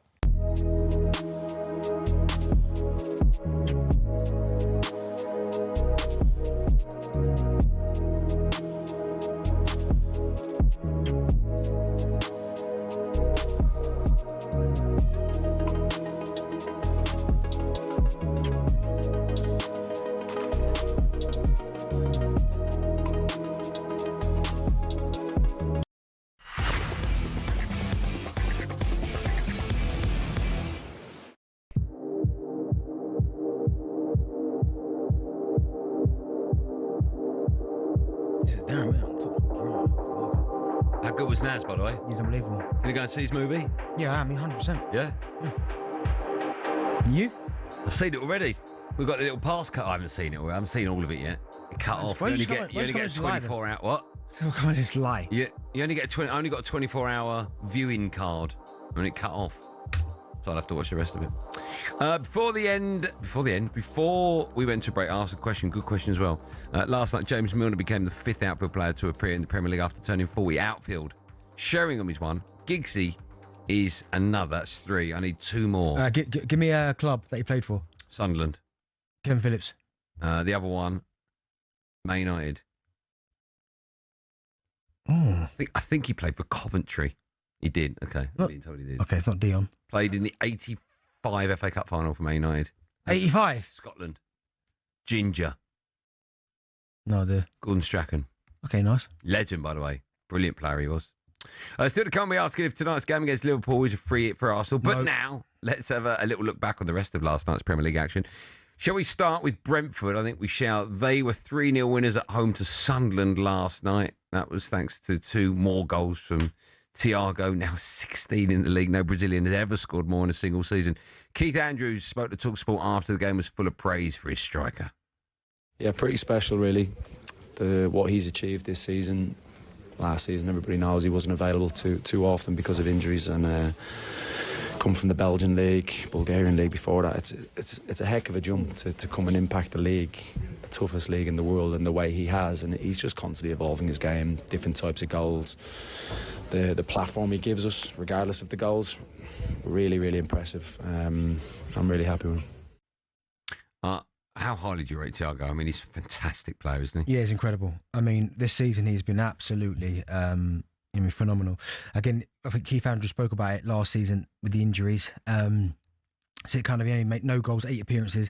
Didn't quite happen from last season, but the year before that, when he was at Club Brugge, 29 goals. So you know it's there. The pedigree's there. But then to come to the Premier League this season, and obviously he looks fit, he looks healthy. He started off the season on fire, and now 17 goals and 22 appearances is mine in all comps is unbelievable. But every single time that he steps on the pitch, he looks like he's going to score a goal. Composure, and that's what I like. All of his finishes are different. Like different finishes with his head, or the first one where he's got time to think about it and he just shifts it around the goalkeeper, slides it in. Finish. Even though the defender was running back to the goal and he just knew he was going to score. He knew he was going to score. But do you know what's mad about him as well? When you watch him sprint, he almost looks like he can't open his legs up. But then when you look at defenders trying to run with him, can't stay with him. Close. Can't stay with him. Very strong. Yeah, but Brentford, again, I don't know what it is about down there. You think about, they've had Watkins down there. They've had Mbuemo down there. They've had Ivan Toney down there. Now there's another one. 5th. Visser, 20 goals last season. 5th in the Premier League. I mean, they probably couldn't. I mean, that's it, right? Hey, talking Brentford. No, hold on. Well, apologies, Keith Yeah, Andrews. go I apologise to Keith Andrews. No, say, I'm sorry. Sorry to Keith Andrews. I mean, every day we talk about him, I have to apologise. Yeah, how'd you He do? must know that I've apologised. You said they're going down. I've apologised to him 1,000 times. Yeah, I said he'll be sat by Christmas. Actually. Yeah. Thanks. Yeah, unbelievable manager.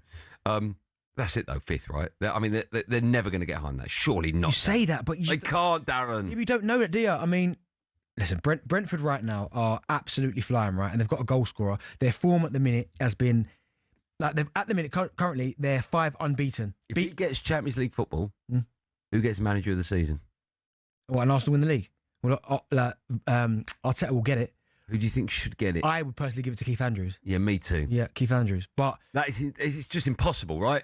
It's not impossible. You can't become you can't be the set piece coach, become a manager of a mid-table at best Premier League side, and get them Champions League football in your first season. It's impossible. No. But then, okay, just say they finish 5th, and Sunderland finish 6th. Yeah, well, Keith Andrews done a better job. Sunderland in the Championship last year. Mate, come on. The geezer was telling you how to line up when you're having a corner. Okay, yeah, back here, maybe. No, mate. Okay, yeah, but that'd be unbelievable from Regis. I would go so far. Yes, it is. Here we go. I would go so far as to say Leicester. Don't be stupid. No. But if Keith Andrews gets Brentford Champions League football, it's one of the greatest achievements in Premier League history for a manager in his first season. Yeah. Oh, yeah. I'd go along with that. I mean, it's impossible. It's not impossible. But you know, no. When you talk about it from the beginning of the season, it's impossible. Yeah, obviously Thomas Frank leaving and stuff. Yeah. But obviously 5 unbeaten now. They went through a period where they were 4, couldn't buy a win, got beat by Arsenal, no disrespect with that. Got beat by Tottenham, drew with Leeds, got beat by City. So that run there of hard games, you go, okay, but since then beating Wolves, who by the way look like they're turning the corner, beating Bournemouth, drawing with Tottenham. Turning the corner. They are, man. From where they were getting slapped every game. They've only won one. 3 unbeaten. I know, but they've only won one over the last however long. That minor, but we'll get onto that. Good finish, by the way, isn't it? He's been unbelievable for them. Yeah. Right, let's move on to Darren Fletcher's Man United now. They drew 2-2 away at Burnley. Good result, that. It leaves Man United 7th and a point off the top 5. Benjamin Šeško scored on the score sheet twice. What? Even me to say. Fletcher spoke to talkSPORT afterwards and said he was pleased with the striker's performance. I thought he was fantastic. I thought he led the line like a proper centre forward. I think he settled into the game, scored 2 fantastic goals. Maybe could have had a hat trick, but it's a good night for him, and hopefully that kick-starts him scoring a lot of goals. All strikers need confidence, goals, and once you get a first couple of goals, hopefully you go on a run now, and hopefully you can do that for the rest of the season. Listen, I had a little stat there. I was just looking for it. Let me find it because it's worth saying, right? Because you and I had a lot of to and fro this morning, you slagging off Man United. I think it's important you do look at that stat. Man United attempted 30 shots against Burnley. It's the most they've had in a Premier League match since 2016. I'm not going to use that and quote that Man United are on the way up. But what I will say is a new manager comes in and plays 4 at the back, and all of a sudden it's totally different. United didn't win, and they should have beaten Burnley. Of course they should beat Burnley, right? Totally different. Yeah, they were. I thought they were so much better. Okay, they were better, but again, you're playing. You're playing. We've Burnley, played Wolves. Who had We've played Everton. We've looked awful. You hammered Ruben Amorim for the performance against Wolves. You played Burnley away. Don't beat them. Listen, you've got to take these in context, right? Yeah. If you hold on, let me speak. Right, Darren Fletcher's first game in charge. Right, when we played the games you're talking about, the manager's been there 14 months. You can't even compare the two. From what I saw last night, we had 30 shots on target, more than we've had in 10 years. I'm taking 30 shots on target. 30 shots, right? I'm taking positive. I thought Lacey, when he come on, looked exciting. Nice to see a young kid being given a chance. 4 at the back, we just looked more comfortable. Let's not forget the 2 goals we conceded. One was a deflection, and the other was a worldie, right? We hit the woodwork about 4 times. Yes, we should have won, okay? But I just thought it was better. That's all. I'm saying I'm seeing United as 7th or 8th in the Premier League. And so for that level of team, better. I'm not getting carried away with it. No. If Ruben Amorim was still in charge, he drew Burnley away, you'd be coming in here. Yes, because he hasn't improved us. Yeah, but I think last night. Okay, mark Darren Fletcher for me. Last night you played the Mark Darren Fletcher for me. Don't get out of it. No, I'm not getting out of it. He might be listening. No, and what I'm saying is Mark Darren Fletcher. You played Burnley, yeah, who are statistically the second worst team in the Premier League, right? Conceded 41. Well, at that time, 39 goals, right? Couldn't beat anyone. And you couldn't beat them. Right. So stop skirting around my question. C-. No, out of 10. Oh, no, I like to work in ABCs. Well, I don't work in ABCs. I work in numbers. All right, 6. 6 out of 10. Yeah. And you're trying to put him up to an 8 because you got 30 shots against Burnley. I'm not putting him up to an 8.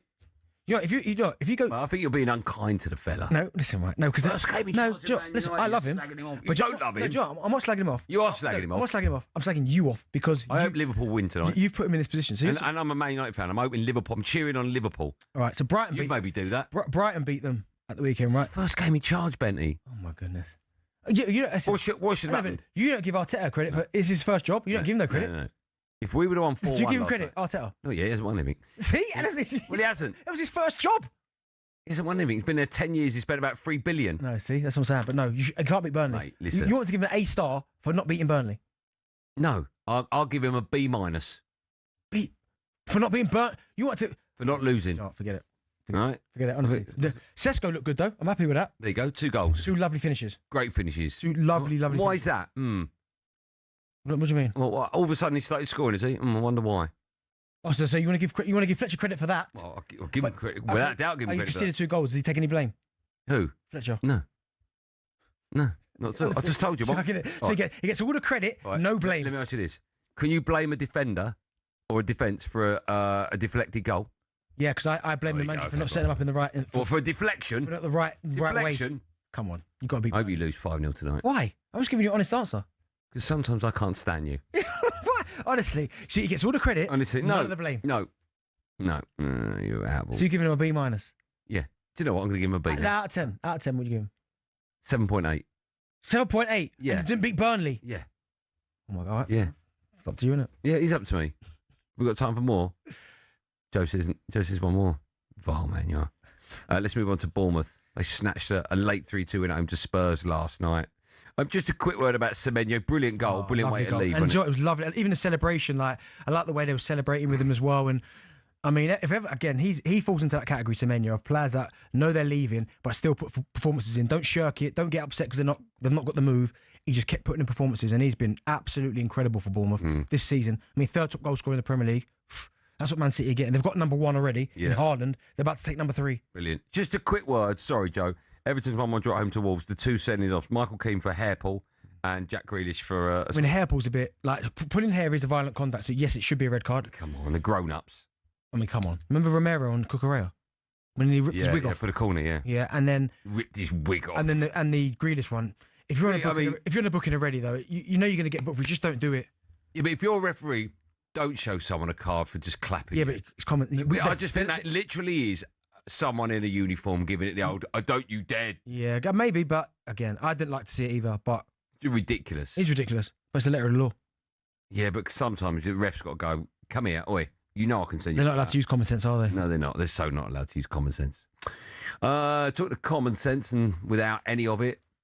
One more Billy in the studio in about an hour's time for the end of the show quiz. Why would you? Because I was trying to think of someone without. That's what you've gone to. At 5:45, Billy's going to be in and out. Jack. I was always told by management, make sure you promote the show. Yeah, but do 6 o'clock then. Okay, I'll use the same link. Talking to someone with no common sense, Darren Bent's going to be alongside me when we come back. He's got the Billy because he had no idea what's going on. Because he's got no common sense. When we come back, the best bits of talkSPORT, which we've decided to call the best of talkSPORT, and Darren's going to be here. He's got no common sense.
Type of music you get at the end of a sitcom in the 80s, isn't it, in America? You've been watching Darren Bent. It's one of those. You have been listening to Darren Bent and me, Andy Goldstein, on Drive on talkSPORT. Still, can't be asking if tonight's game against Liverpool is a free hit for us. No, it's not. Just quickly, Spurs winger Mohamed Kudus been ruled out until after the international break in March. Blimey. This Saturday, Germany hosts a massive heavyweight homecoming for Ajit Kabayel as he takes on Damien Nabber, I think that is, with the winner lined up for a shot at the WBC heavyweight title. Watch on Saturday, only on DAZN. And don't miss on DAZN's packed schedule with fights every week, including Rocker against Cruel 2. That's next week. Moses Atoma against Jermaine Franklin on January the 24th. And Ring 6 as well. That is on January the 31st. Boxing update on talkSPORT with DAZN, the global home of boxing. Sign up now at dazn.com/boxing. Time now for everyone's favourite. Yeah, some of the best of talkSPORT friends. This is where we run you through some of the recent highlight moments from across talkSPORT. How quick has this show gone, by the way? Yeah. Madness. Let's kick things off with last night's Sports Bar. He's the fun boy, Jason Cundy, detailing his strange sleeping habits. Oh dear. I put one between my legs. No, you don't. Do you? Yeah. Why? Between my knees. It's lovely. So I stick it between my legs and then... Oh, it's lovely, yeah. Yeah? You got a hole in it? As now. Jeez. Strange clip there. By the way, we're talking about a pillow, in case you... are you easy to share a bed with? Yeah, just keep it to my side of the bed, not a problem. All right. How many days could you last sharing a room with Jason Cundy? Oh, mate, not even one night. I couldn't, no. He would not stop tossing and turning all evening. Fidgeting. Fidgeting all the time. What's your best tip for falling asleep? Probably would be... what would you do if you need to get to sleep really quickly? I don't know. Do you know, I've not really got... I mean, I take, what's called every night? Magnesium every night. So that, yeah, it helps me to you toss and turn? Not really. No. Do you know what? I take melatonin for a bit. That was... Don't say that, mate. It's bad for you. Don't get in habit. No, but I took it a couple of times and I'm really struggling. But most of the time it's just magnesium. Or night nurse. You know what you could do? You could listen to the Sports Bar. That's seeing you asleep. Jamie and Jason will be back at 10:15 tonight following Arsenal against Liverpool in the Premier League. Of course, it's live and exclusive on talkSPORT. On to this morning's breakfast show. Big Alan Brazil was alongside Gabby Agbonlahor and the hypnotist Paul McKenna, who gave the boys some advice on losing weight. You eat slower so you can hear the signal that says you're full. There's a whole series of things like that. What happens if you have a wife who keeps feeding you? No, you've not had a good meal yet. You finish all that. I'm not hungry. Maybe I should hypnotise her. Yeah, I think that's the way. Do you believe in hypnosis? Bro, why are you asking me my questions? Oh, yeah, sorry, I was hypnotised there. Do you believe in hypnosis? Good question. I'd like to say no, but you can't deny when you see people being hypnotised on stage. You can't. So, yeah, I do believe in it. Who's the most charismatic person you know? What person? Charismatic person you know. Probably me. Really? Yeah. Do you genuinely believe that? Simon Jordan. Okay, yeah, I can say that. If you could hypnotise one person at talkSPORT, who would you pick and why? I can hypnotise you now. Do you want to see it? Yeah. When I click my fingers, you will not be a Spurs fan. Who's your team? Arsenal. How good was that? Wow. Isn't The it? Breakfast Show returns from 6 a.m. tomorrow. Big Al will be alongside Ray Party. Let's finish with a classic sports bar debate. Here's O'Hara and Cundy debating which of them has the better body. I want to know where the hierarchy of bodies are on talkSPORT. Mate, I tell you what, most people want my body over. No, they don't want your body over yours. They would. I'd rather say half a body. Joking? I can play golf, paddle. I can go. I can go anywhere. I'm still active. I can knock about. I can play football matches, charity games. You literally can't get out of bed. Mate, and you've got you know half a ball. You know I can see you, don't you? I'm in good nick. You're not. I'm in good nick. Good nick for what? I'm in good nick. Mate, do you know what? You're just a young Alan Brazil. Oh. Is that a bit harsh on Miguel? It is a bit harsh, but do you know what? I genuinely know where Jamie's coming from. Because Jamie's right. Like, yeah, he might be a bit physique-wise. Yeah, but Jamie can do everything. He's still active. Yeah. But last time we played paddle, yeah, he told me his calves blew up, yeah, and his back broke. But I would still rather be O'Hara. Yeah, but physique-wise. No, because physique-wise. Yeah, but okay, but no. What's part of having a good physique and you can't move? I know, but I'm asking physique-wise. Nah, give me O'Hara. Okay. Well, you've answered that one. Which talkSPORT presenter could survive by themselves the longest on a desert island? On a desert island by themselves would be presenter Jim. Everything would be fantastic on that island. Yeah, everything. Right. Okay, joining me now is a coconut. Fantastic coconut. How long you been a coconut for? I love coconuts. Amazing. Yeah, that is funny. Good work, Jack. For more Cundy, check out 21 Minutes to Go. Oh, gee. Oh, by the way, still going, is it? This week's podcast, if you download it, just by downloading it, you get a free Ferrari, you get keys to the city, and you get 8 private jets. Yeah? And each one of them has got £40 million in just by downloading it. How you, by the way, some of that's not true. How you getting on with it? How was it going 20 minutes ago? Go on, because you're nasty to me. I'm not. I'm wondering. This is a genuine. It's the most friend downloaded to friend podcast. It's not though. How much? How do you know that? Because I get the figures. You don't, mate. I swear on my life. I heard you're third. I swear on my life. I get the figures. How many podcasts we got? I think it's the only one. Of course, you can find all of our shows on the talkSPORT app, where you can swipe between talkSPORT and talkSPORT 2 and all of other stations, so you never miss a moment. But download 21 Minutes to Go. There's an Easter egg in this week's. I don't know what that means. Jeez. And when we come back, we're looking forward to Arsenal against Liverpool. It's live on talkSPORT tonight. You can have your say if you want by picking up the phone. 03717 22 33 44.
Tyson Fury, Floyd Mayweather, Canelo Alvarez. Just hearing these names makes you think money and the hundreds of millions of dollars, pounds or Saudi riyals in boxing. But that's at the top. At the bottom, it isn't quite the same. Even for those on the rise, there's not an awful lot of cash in the boxing world. And if you're just starting out, well, it can be a very costly exercise indeed. But don't take my word for it. Here's the former European champion, talkSPORT's Spencer Oliver. You're turning professional and you're boxing, let's say, York Hall on a non-televised fight. You have to sell tickets to earn any money, but you have to cover the wages of your opponent as well. So if you don't have the ability to be able to sell enough tickets, you effectively have to pay to fight. A far cry then from Jake Paul facing Mike Tyson in 2024, when the purse was reported to be around £48 million. But the vast amounts of cash lining the top dog's pockets isn't the norm in a typical fight. Let's say you're lucky and you get between 5 and 10 grand. You're going to get 10 grand max for that. 10% goes to the trainer, 25% goes to the manager. Then we've got the tax man to pay as well. So we're cutting that money in at least half. So now you've got 5 grand for a 10-week camp. So you're talking about a guy here earning, he might be clearing 500 quid a week. How do you support a family on that? So boxers chase the dream. And, you know, there's probably 2% of them that actually make it. So say you do make it and you start to rise up the ranks. Strikers Boxing, a training academy, says the mid-tier fighters can earn more, somewhere between £10,000 and £50,000 a fight, depending on record, profile, opponent and popularity of weight class. It's only at the top level does the real cash start flowing in, with the top-tier professionals, i.e. those going for titles, earning 6 figures a fight. Something else you'll have heard of is the terms prize fighter or journeyman. A prize fighter is, as it sounds, someone who picks up fights where they can and gets a nice big check if they win. Journeymen are the fighters who take on up-and-comers, effectively used for experience in the ring. Even if they're going up against the real prospects, a young Anthony Joshua, for example, these guys will be lucky to earn more than 10 grand. So the average boxer isn't as rich as you'd think.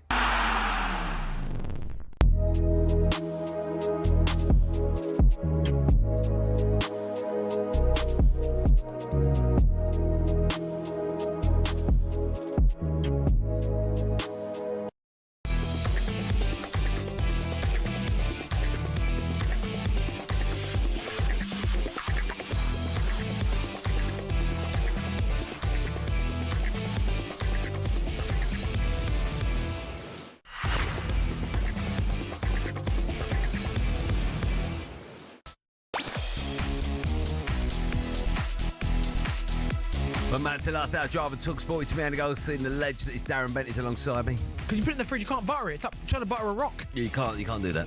Still to come, we'll be joined by Kevin Atchan for a bit of Drive Worldwide, but now there's a huge game at the top of the Premier League table tonight, and of course it's live and exclusive on talkSPORT.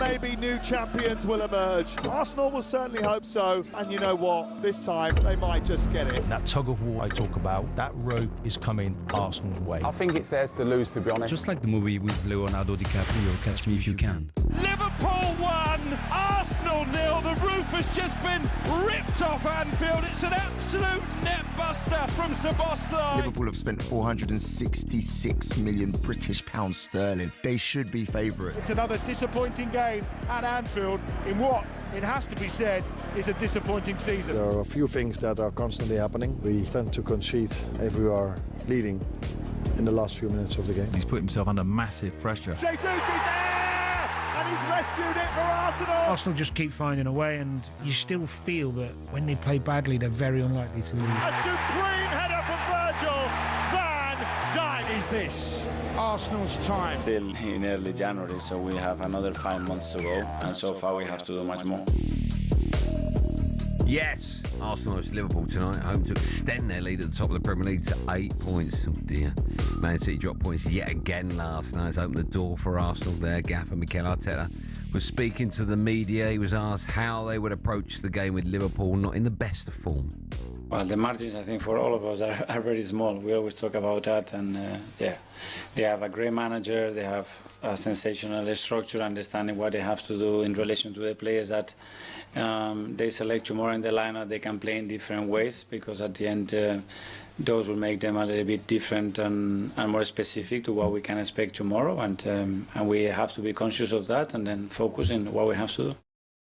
Mikel Arteta, of course, still looking for his first trophy with his squad that he's assembled. But he still has the FA Cup on his mantelpiece. Yeah. But with his squad that he's assembled, still looking for his first trophy. Yeah, but no, when FA Cups is nice. Yeah, but with his squad, it's nice.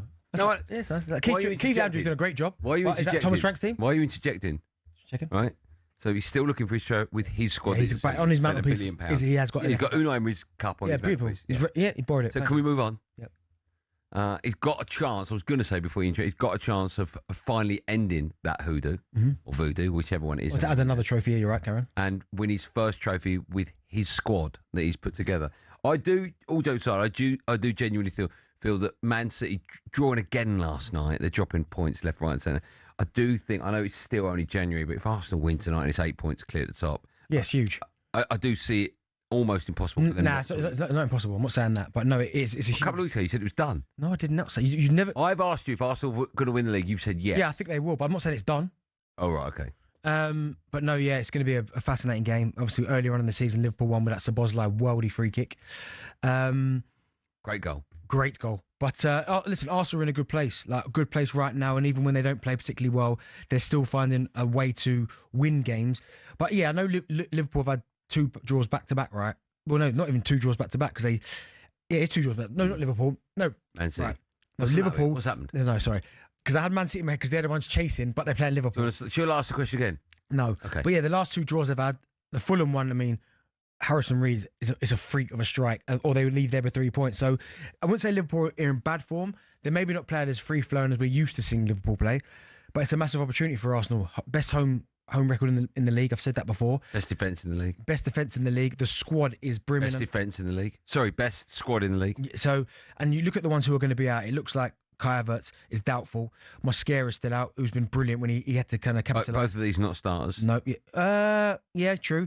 Calafiori is a starter, but he could be potentially out. Yeah. Max Dowman, obviously, he's not a starter. He's obviously developing, but obviously he's out as well. Another option gone. But saying that, Arsenal's squad is still incredibly deep, whoever he picks. So I'm confident. I'm really, really confident. They look like they've got. Well, there's no Salah there, of course. He used to terrorise Arsenal for years upon years.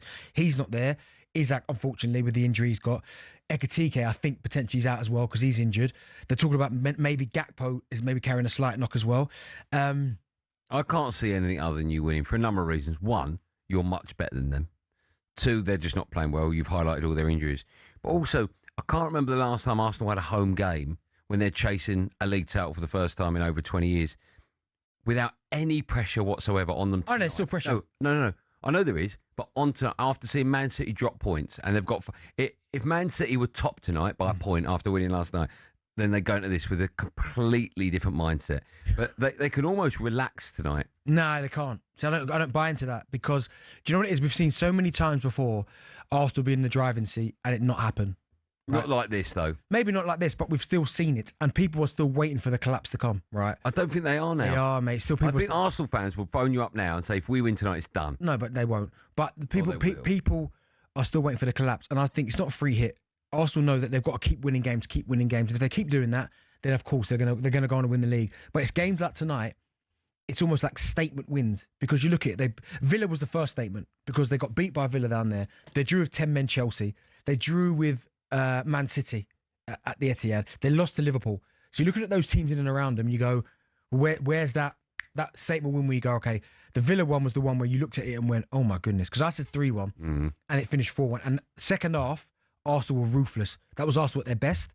I think if they come back and beat Liverpool, not even so much comfortably, but they beat them, then even if it's 1-0, but the performance is good, it's like, okay, they're handling the pressure differently. If you do beat them, and I really do, I think you said the other day 3-1, right? Mm-hmm. That was your guess. If you do beat them handsomely, it really throws open where teams like Liverpool, Man United, not City, but Chelsea, Newcastle, the chasing pack will finish. Oh, you're putting your lot in the same bracket as Liverpool. Well, where they're going to finish?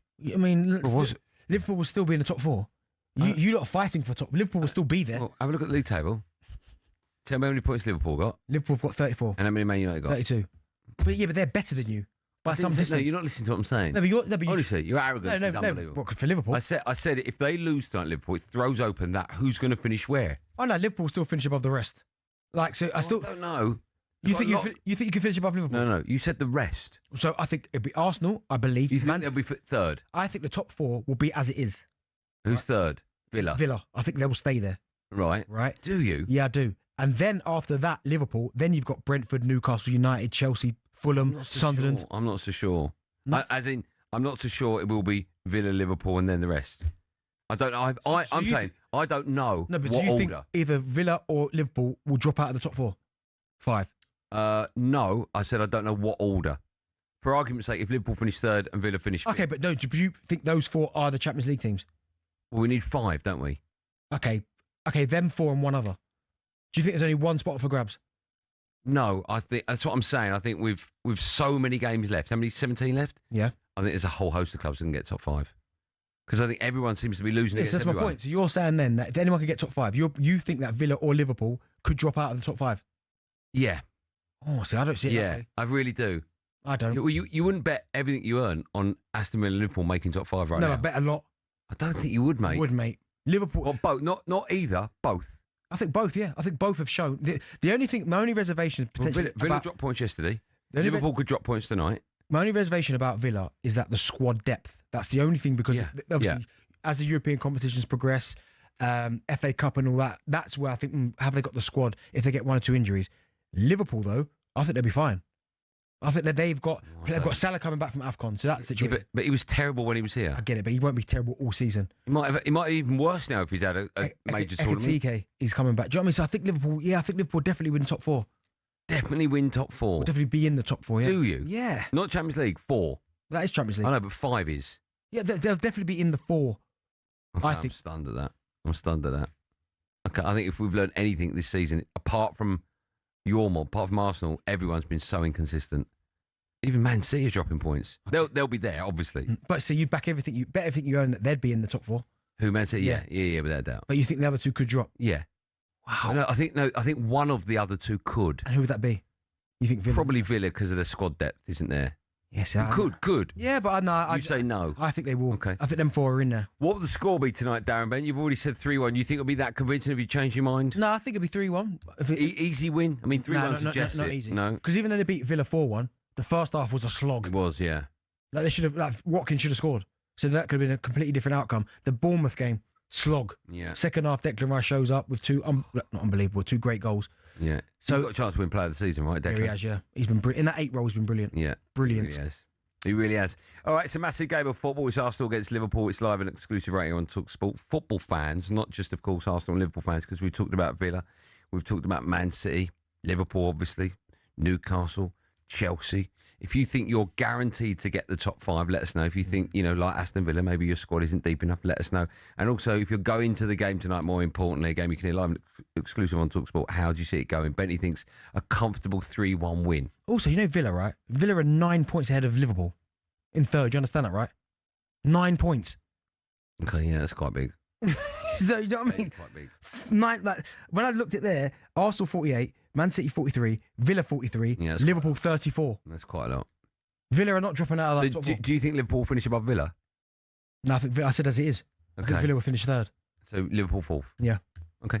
Lots to talk about. One number to dial. Pick up the phone, 03717223344. You can have your say on that huge game of football tonight. It's live and exclusive on talkSPORT after this.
Driver talkSPORT, me Andy Goldstein Darren Bent is alongside me. Still to come, be joined by Kevin Atchard for a bit of Drive Worldwide. Just quickly, Bournemouth are interested in a loan move for Arsenal forward Ethan Nwaneri. West Brom are interested in making Minnesota United boss Eric Ramsey their new manager, and the Liverpool gaffer Arne Slot has been speaking to the media ahead of tonight's game. It's live on talkSPORT, that one, at Arsenal. He reacted to fans calling his style of play boring. But I don't like to hear this, of course, because if there's one thing I would like is us winning a lot of games, but also us playing an attractive style of football, which I think we've also done this season. And we have to find a way against teams that try to make it not an attractive game, which is there, of course, maybe even smart for them to do. We have to find answers to that, and that's something we haven't found enough yet. But we are working on that every single day to improve that. You can have your say on that, 03717223344, or on the fact that we sort of stumbled onto this conversation about who's guaranteed top 5 Champions League football. Benny thinks the top 4 as it is, which is Arsenal, Man City, Aston Villa, Liverpool. You think it would stay like that. Mark's a Spurs fan. Hi, Marky Mark. Hi, how you doing? I'm great, man. How are you today? Yeah, very well. First time caller. Delighted to be on. How nice is that? Why does it take you so long to pick up the phone and dial in? Usually my commute home isn't quite long enough, but I thought I've got to stay on the line for this one. Oh, how nice is that? Okay. Well, you're a Spurs fan. We're talking about top 5, not bottom 5. Yeah. Listen, you look down the table. Spurs aren't getting near it, let's be honest. We're only 7 points off it, buddy. And you said how many games left? 17? No one is hitting form. The top 3 is done. Hold on. I was waiting for that. Mark, are you suggesting that Spurs have got a chance of getting Champions League football? Are you telling me 7 points is too far off? I'm telling you Tottenham no, but is 7 points with 17 games left too far? No. For who? Tottenham, no. Hold on. For who? Spurs? Listen, for Tottenham, realistically, it's possible. We're not going to do it because we are awful, right? Okay. All right. But anyone in that stack there, Yeah. 7 points, anyone can do it. Anyone's beating anyone. The only 3 It's actually 6 points. Well, Champions League is actually 6 points. The Brentford is on 33. Spurs are on 27. Exactly that. So, 6 points. Tottenham aren't going to hit the form. I'm not here to defend Tottenham, but what I'm saying, there's no reason why in 5 games' time Liverpool could find themselves mid-table. Easily. The only 3, because that 9-point gap... You can't argue that, yeah. Is the 3 up there. And listen, I'm not here to defend Tottenham. What I am saying is anyone in that stack. We've seen Brighton hit form before. Yeah. Mark, let me ask you, realistically, in your heart, where will Spurs finish? Bottom half. 11th or so. But is that an improvement on last year? I think we've got to look at it. Tottenham have been dreadful for a long time, and our squad is full of mid-table players. How many of our squad get in any of that traditional top 6? Can I ask, before we let you go, thank you for your call, you're making a lot of noise in the car. What are you doing? Me? Yeah, I saw that banging. Very rainy where I am, and it's speed bumps down the rat road. Okay, can I just say, not just to you, but everyone listening, the weather is a little bit nuts at the moment, so drive safe. Be careful, Mark, out there, all right? I hear you. Okay. Listen, thanks for taking the call. Appreciate your time. Anytime, man. Our pleasure. Thanks, man. Let's speak to Dan. By the way, everyone out there, I'm sure you've seen it, the weather warnings. They are awful. So just drive safe. Be careful, everyone out there, all right? It's not Be nice. safe, everyone. Be safe. Be safe, yeah. Danny's up next, the Man United fan. Daniel? Hello, don't worry. I'm driving, but you're on Bluetooth, so don't worry. Okay, all right, that's good. Drive safely. What would you like to say, my Man United friend? Goldstein, you weren't backing us enough before. I guarantee top 5, top 4 possibly, but you've got to remember if Ollie comes back in, we miss 2 of our best players. Well, those 3. You broke up there when you talked about Ole Gunnar Solskjaer. That's not a bad thing, I'm guessing.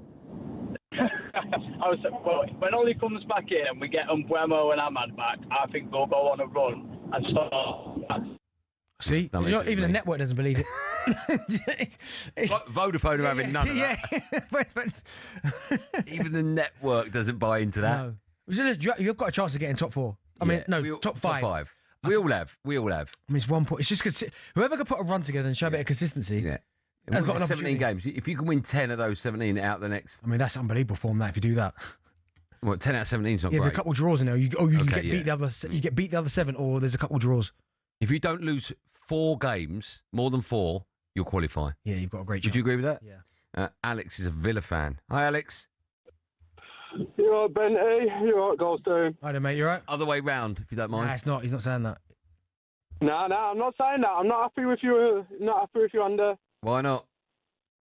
You're a typical United fan chatting waffle. What do you mean Villa don't have the squad depth? Well, Bentley said that first, and I agreed with him. Benty, come on, you're better than that. I missed that. No, but when you talk about the depth, my point is, if Watkins goes down, who comes in to replace him? Daniel Marlon. Yeah, but Marlon was better than Watkins for the first half of the season, wasn't he? Yeah, but who do you think? We know Watkins is better. Okay, Rodgers. Something happens to Rodgers, there's no replacement for that because he's too good. Okay, I'll admit, Rodgers. But look at our squad depth. In defence, we've got Digne and Maatsen. Centre halves, we've got Torres and Mings, who are currently out, and we're doing absolutely fine. Our midfield, midfield is probably, in terms of depth-wise, best in the league. Best in the league? Better than Arsenal's? Depth-wise, yeah. I'd say depth-wise, because obviously, so we've got, across all of that, we've got Tielemans, Kamara, Onana, McGinn. If you really want to stretch it, we've got Barkley, we've got Bogard, Rodgers can play in the middle, Buendia can play in the middle. That's 8 players there. Yeah. All right, let me give you. This is a fair argument. Let me give you Arsenal's midfield because you're talking about obviously depth in that. Right, so we've got Odegaard, Eze, Norgard, Moreno, again Euros champion, Zubamendi, Declan Rice. And listen, we could put in Wanyeri can play in there. Trossard can play in there. Yeah, I'm not saying quality-wise, it's you're better. Yeah, but that's what we're talking about. So it's not about how many players you've got. It's not about how many players you've got in the middle of the park. It's when you get a key injury, how good the player is that replaces them. That's what we're talking about. Which I think we've still got quite a solid thing. If Rice goes down, Norgard isn't stepping up, is he? Marino's a better striker than a centre mid. Come on. No. Marino's decent. But that's like, obviously, if Rodgers goes down, you know what I mean? Same thing. Yeah. If they lost Martinez, the goalkeeper, if Konza went down, who's brilliant. Yeah, you got problems. Okay, I'll take Konza. Martinez, don't get me wrong, been fantastic. We'll sing world's number one for a laugh. He hasn't been on it for 18 months. 18 months ago? Listen, he's made some unbelievable saves recently. Yeah, and he's also made some absolute howlers, hasn't he? Okay, but you're the one who's meant to be telling me you've got depth. Yeah, we do. As I said, defensively, midfield, up top we've got Watkins and Marlon, if need be. We've obviously got versatility. Like Tielemans. Listen, you're third in the Premier League for a reason, right? I can't see you slipping out of the top 3, if I'm being honest. Oh no, purely because of that. What was it? 10-game win streak or whatever it was. Yeah. I think we're comfortable on that. So it's just, I still think, looking at it at the moment, I can't see City really putting their foot down. We're still keeping pace with them. Begrudgingly, I think Arsenal's won the league, and I hope I've jinxed them. Yeah, you haven't. But I hope I have. Come on, Andy. No, I hope you have. I hope you have, but they won't. You hope you want me to win. No, I don't want you to. Why not? No, he doesn't. Why not? No one does. You're going to be annoying. Alex, won't it be, if they do win it, won't it be the worst ever Premier League? Mate, my 2 best mates are Arsenal fans. Honest to God, for group chat after every weekend, I turn my phone off. What's your group called? What's your group called on WhatsApp? I can't tell you because it's not radio friendly. Okay, good. Listen, you've been radio friendly, Alex. Thanks for your time, man. Appreciate it, mate. Good call. Drive safe, my friend. Drive safe. Yeah, I can't see them. I mean, I agree with you. The midfield depth, okay, yeah. They've got good players in there, but the depth, I mean. No. It's not strength in depth. It's just still to come. We'll have team news ahead of that game. Arsenal against Liverpool. It's live on talkSPORT. First, it's time for the last no Googling of the day. After Igor Thiago scored another 2 goals for Brentford last night, we want to know who was the first Brazilian to play in English football. Who was the first Brazilian to play in English football? Great question. The answer to that, and Kevin Atchard joins us, and Billy. I mentioned Billy about an hour ago. Billy will be here for the end of show quiz that's coming up right after this.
time for another one of those what-if sliding doors moments from the world of football. In 2010, Sam Allardyce's Blackburn Rovers were plodding along in the Premier League, never really in danger of relegation, but not sharp enough in front of goal to challenge for a European place. The club's then head of recruitment, Martin Glover, was alerted to a Polish striker at Lech Poznan, who'd scored 21 goals in 34 games. His name? Robert Lewandowski. Glover and Allardyce flew to Poland to watch the 21-year-old, and they liked what they saw. Conversations were had, and all that remained was for Lewandowski to fly to England to have a look around and talk Turkey. However, a once-in-a-blue-moon geological incident had other ideas. After 187 years of dormancy, the Eyjafjallajökull volcano in Iceland erupted, causing flights across Europe to be grounded for nigh on a month. That meant that Lewandowski never made it to Ewood Park, and Borussia Dortmund beat Blackburn to his signature. He'd go on to win 10 Bundesligas and 1 La Liga at various clubs. Just imagine that sort of impact on Blackburn's history, Sam Allardyce's CV, and the shape of English football itself.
talkSPORT, me, Andy Goldstein Darren Bent alongside. I love Jack to pieces.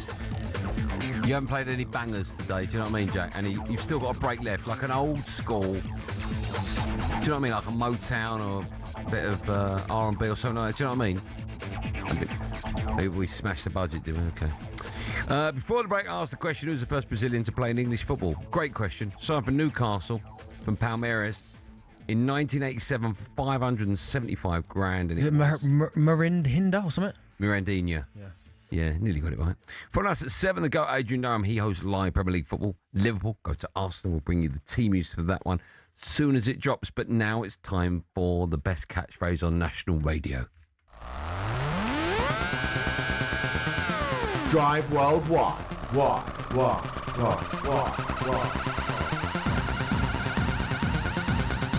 Yeah, it's time for Drive Worldwide, where we take a look at some of the biggest talking points from across the world of football. Joining us now is the man. We've got him. He loves wearing a hoodie. He's always got a big grin on his face. And his light switch behind him is still not cut out properly. But it doesn't matter when you can say hello and good evening to our European football expert, Kevin Atchard. Hi, Kev. How are we, chaps? We well? We are great. How are you? Yeah, very good. Very good. A little bit under the weather. I've got the lurgy that everybody seems to have. Everyone's got this, isn't they? All good. All good. How long have you had it for? Mine's just going. I've had it for about a month. Just going. I had it for a month. My goodness. Only 2 or 3 days. Oh. And I don't think back-to-back comms helped, but we're all good. No, okay. Just one game this weekend. What were your symptoms, Kev? Sore throat, achy, all that stuff, sneezing. Kev. But thankfully not a cough. Any commentator will tell you the cough is a commentary killer. You can deal with anything else. I think you've just got old age. I think that's what it is, Kev. Well, that as well. As well. Very decrepit these days, yes. Well, look, Happy New Year to you. Let's start with, where should we go? Let's start with the Spanish Super Cup, shall we? Barca reached the final last night, 5-0 win against Athletic Bilbao. That was in Saudi Arabia. Tonight, Real Madrid, They face Atletico in the second semi-final. Firstly, I suppose the obvious question, what do you make of the Super Cup being held in Saudi? Kev, we can't hear you. Can you hear us, Kev? Oh, Kev, can you hear us? No. Bear with. Kev, you pressed the button and then you went quiet. Bear with. Oh, bear with. That means he can't hear us at all. Kev, are you there? Can you hear us? Oh, we got Kev.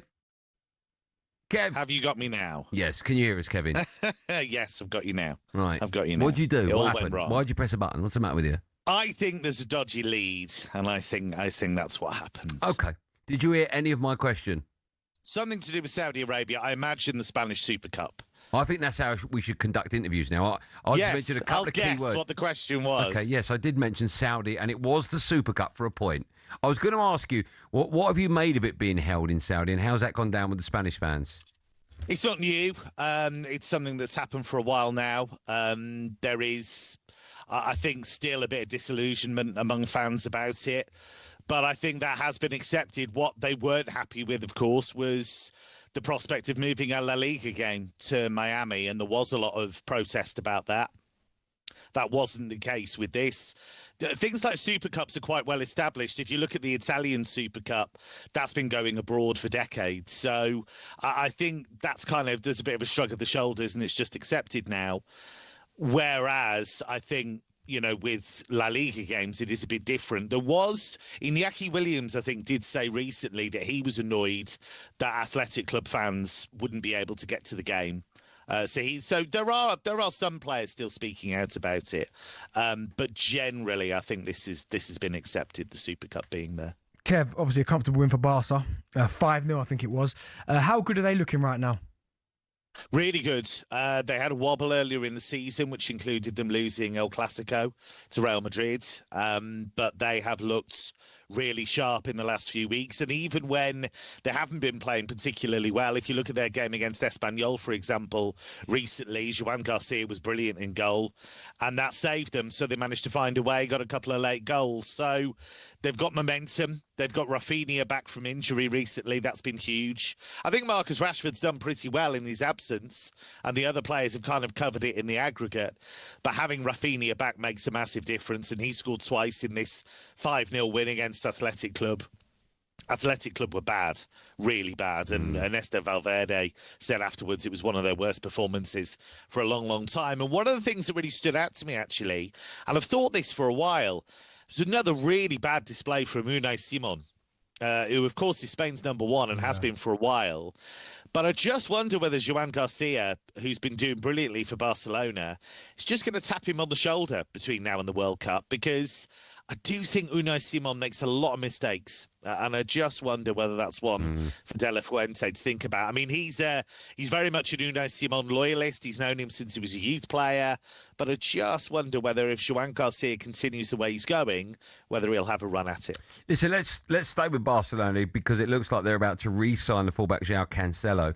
Now, he's currently on loan at Al Hilal, and he did look set. He was going to sign for, I think it was Inter, but now reportedly he's going to turn that down in favour of signing for Barca. He's 31. I'm guessing he can still offer a Barca side something. Yeah, absolutely, because he's been there before, so it won't be a new move for him per se. And I think what's great about him is he can cover both positions in the fullback position, and what that will allow them to do is it will allow them to potentially move Jules Koundé into the middle if they have to. It'll allow them to keep playing Gerard Martin, who is a left-back, really, but he's been filling in at left centre-back recently. Now, they haven't had Ronald Araujo because he's taking some time out. So he's having a bit of a break from the sport at the moment. He is going to come back soon to kind of full action. But it just gives them another option, because Andreas Christensen got injured and suddenly they needed to make something happen. So I think this makes sense for them. Do you, just staying with that scenario, do they still have money? What's their financial situation like? They have money to do a deal like that.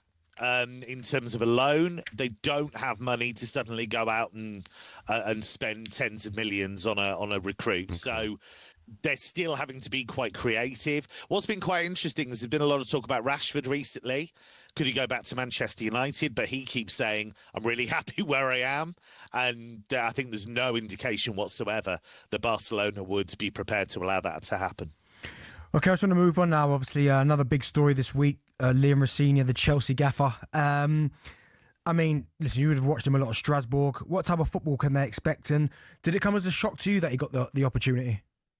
No, it didn't come as a shock. I kind of felt that he would be in the mix if Maresca went, because that's what they've been developing him for, I think. They want somebody who can work with young players. They want somebody who understands the way they work, because the way they work is unusual. They focus so much on young players. Rossini is, I think, the first coach in Ligue 1 to have played an 11 that was entirely made up of players born in the 21st century, which is just extraordinary, really.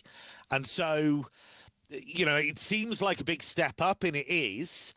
But I think it's good for him. It's good for the sport that a good young coach is getting the opportunity. But what I hate about this is the multi-club ownership nature of it, because what you've effectively got there is you've got an ownership group saying, OK, to try and fix one club season, we're going to actively damage another.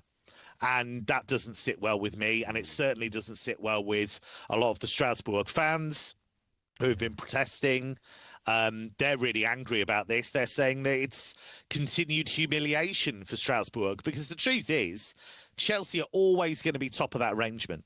There's never going to be a situation where Bluecoat turn around and go, do you know what, actually, we're going to start shifting some players away from Chelsea at the top of their game and move them to Strasbourg. It's just not going to happen. Yeah.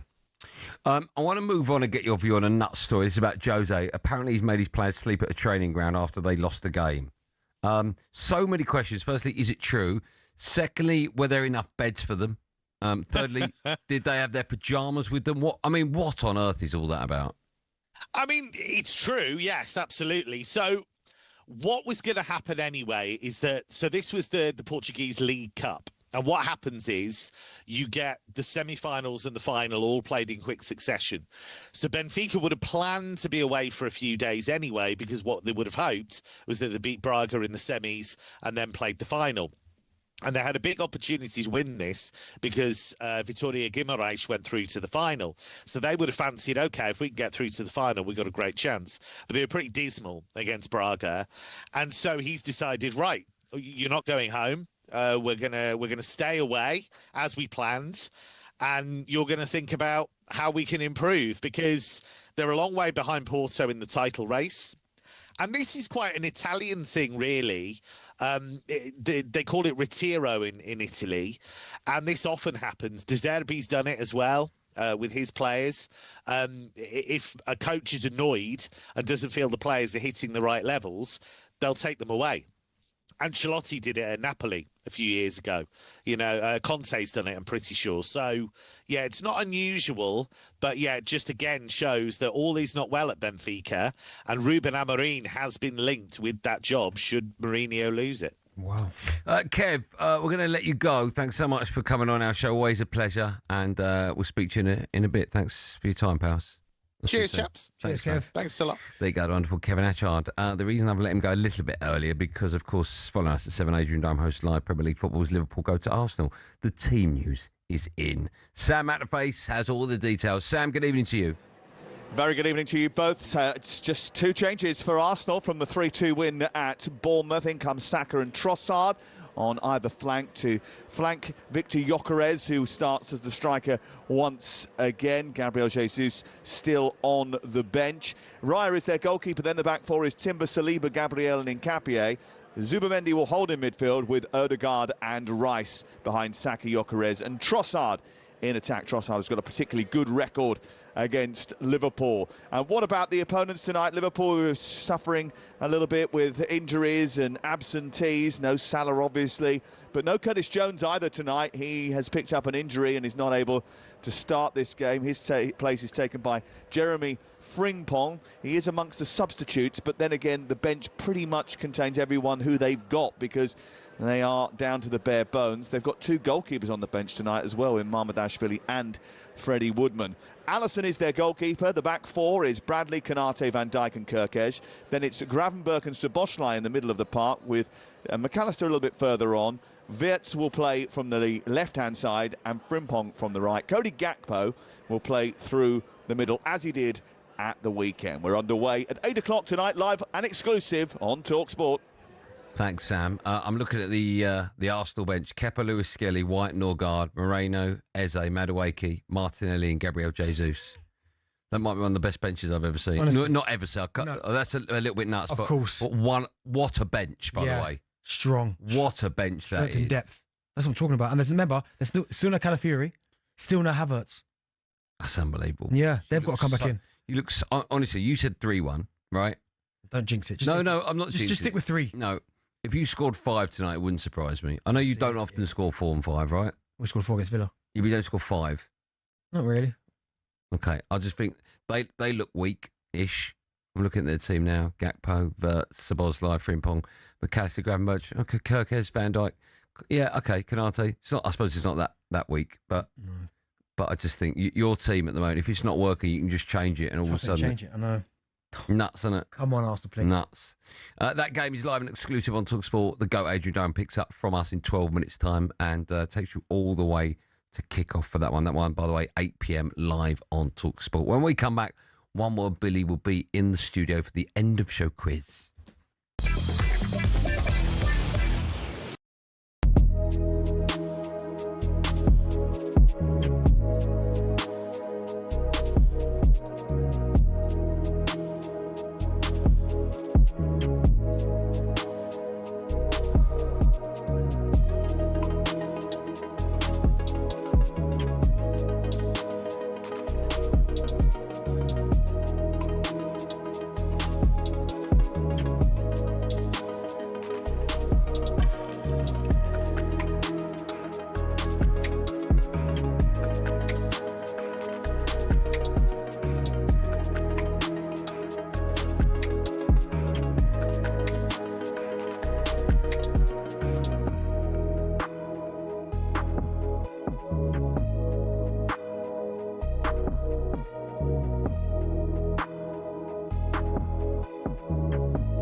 Straight up talkSPORT, me, Andy Goldstein Darren Bent. In a minute, it's the end of the show quiz. But first, the clock is ticking.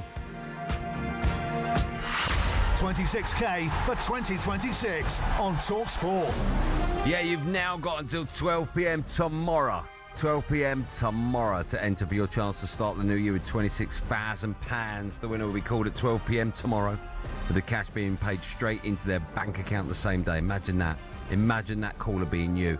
26 grand for 2026. Don't miss out. Here's how you can enter.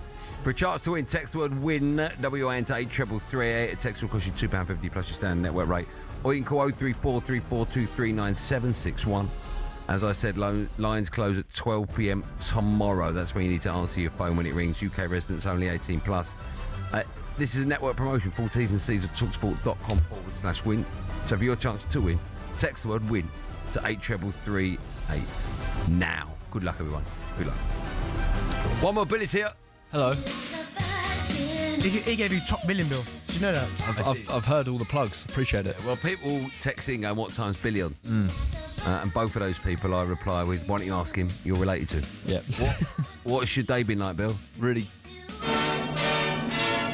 You had a chance, didn't you? Oh, yeah, bottled that. Could have answered it. Really good, thanks. Really good. What we doing for the end of the show quiz, Billiam? We had Prince Naseem in earlier. Yes, we did.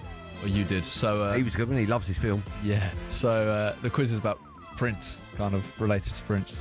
What? Prince. You thought about this? Yeah. Yeah. Don't worry. Okay. Right. Andy, do you want to go first? Yeah, I'd love to. Yeah. Prince Naseem revealed Sylvester Stallone's heavy involvement with his new movie. I mean, that's strictly true. Huh? Go on. Well, that's not what he revealed, is it? I think his words were, I think we both know he's You've got not. no input. Oh, right. Yeah, there you go. Is that what he said? Have you got that, Jack? Go on. But what job did Sylvester Stallone used to have? I know this.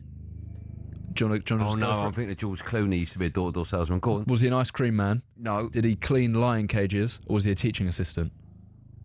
Lion cages. Yeah, he was. He quit because he kept getting sprayed with urine. With my what? With urine. Oh, right. From the lions, I think. Yeah. Someone once said to him, actually, if the lion gets out of control and you lost your whip, what do you do? And he said, you walk slowly to the side of the cage, pick up some dung and throw it at the lion. And then someone said, what happens if there's no dung there? And then, don't worry, there'll be dung there. Benny. Yep. Sticking with Sylvester Stallone, what did he sell to afford food before he wrote Rocky? All his clothes, his dog, or a boxing glove? All his clothes. I think it's a dog, and he bought it back. Did sell his dog for $40. Yeah. And then... a bit like you, Benny, getting rid of the dog, couldn't it? No. Then hunted it down and bought it back. So I paid £20 for Scooter Frank. Wait. How much is Ghost? Andy, you buy rats? Oh, sorry, go on. Princess Peach is a character. Who? Princess Peach. Yep, love it. In what? In Mario. Mario Kart. But, yeah. Name 5 more Mario characters other than Mario and Luigi. That's the end of that round. No, it's me. I'll go. Is it going off? That was a stupid question. You can really. steal it. Yeah, Mushroom. Yeah. Bowser. Yep. Get a Life. Is that one? You said Princess Peach, didn't you? Yeah. Teenager. You said Luigi. Yoshi. Yep. Mushroom is wrong, I've been told. No, it's not. Mushroom's not wrong. Mushroom is wrong. Is it Mario Kart? Mushroom is in Mario Kart. I've been told Mushroom is not. Move on, Billy. All right. Andy Toad. You're right, Joe. Mr. Toad. But it was a mushroom. Well, he's not Mushroom anymore. Do you want one more that you can both answer? Yeah. How many people are there directly in line to the UK throne? What? You know the throne? Yeah. How many people are in line to the throne? All right, write your answer. I'll write mine down. Ian, what's called on that list? Closest wins. Danny Dyer. No, the geezer who's here. Danny Dyer. Rupert Bell. Apparently so, yeah. Yeah, I think he is. Okay. I've written mine down. What you got? I've written mine down. Call your answer out. 27. 372. 5,753. Jesus, close. I'm on that list. Me and Benny will be back tomorrow at 4 o'clock for Friday show. Will it be Ugo Monye? Oh, man, like Oogs. It won't be. I've already spoke to him. He's not in. So we don't know who it is. Join us tomorrow. Producer Joe does. Are we going to be happy? Very happy. Is it Prince Naz coming back? Is it Stallone? He got nothing to do with that. Right, stay with talkSPORT. We're building up to live and exclusive commentary of Arsenal against Liverpool. I think there'll be lots of goals in that. Either way, you can have your say with the boys on the sports bar from 10. We'll see you tomorrow at 4. Have a lovely evening. And remember, the weather out there, remember that. So make sure you stay safe, everyone. Stay safe. Flynn, watch the documentary series I'm going to bring out. That'll be even better.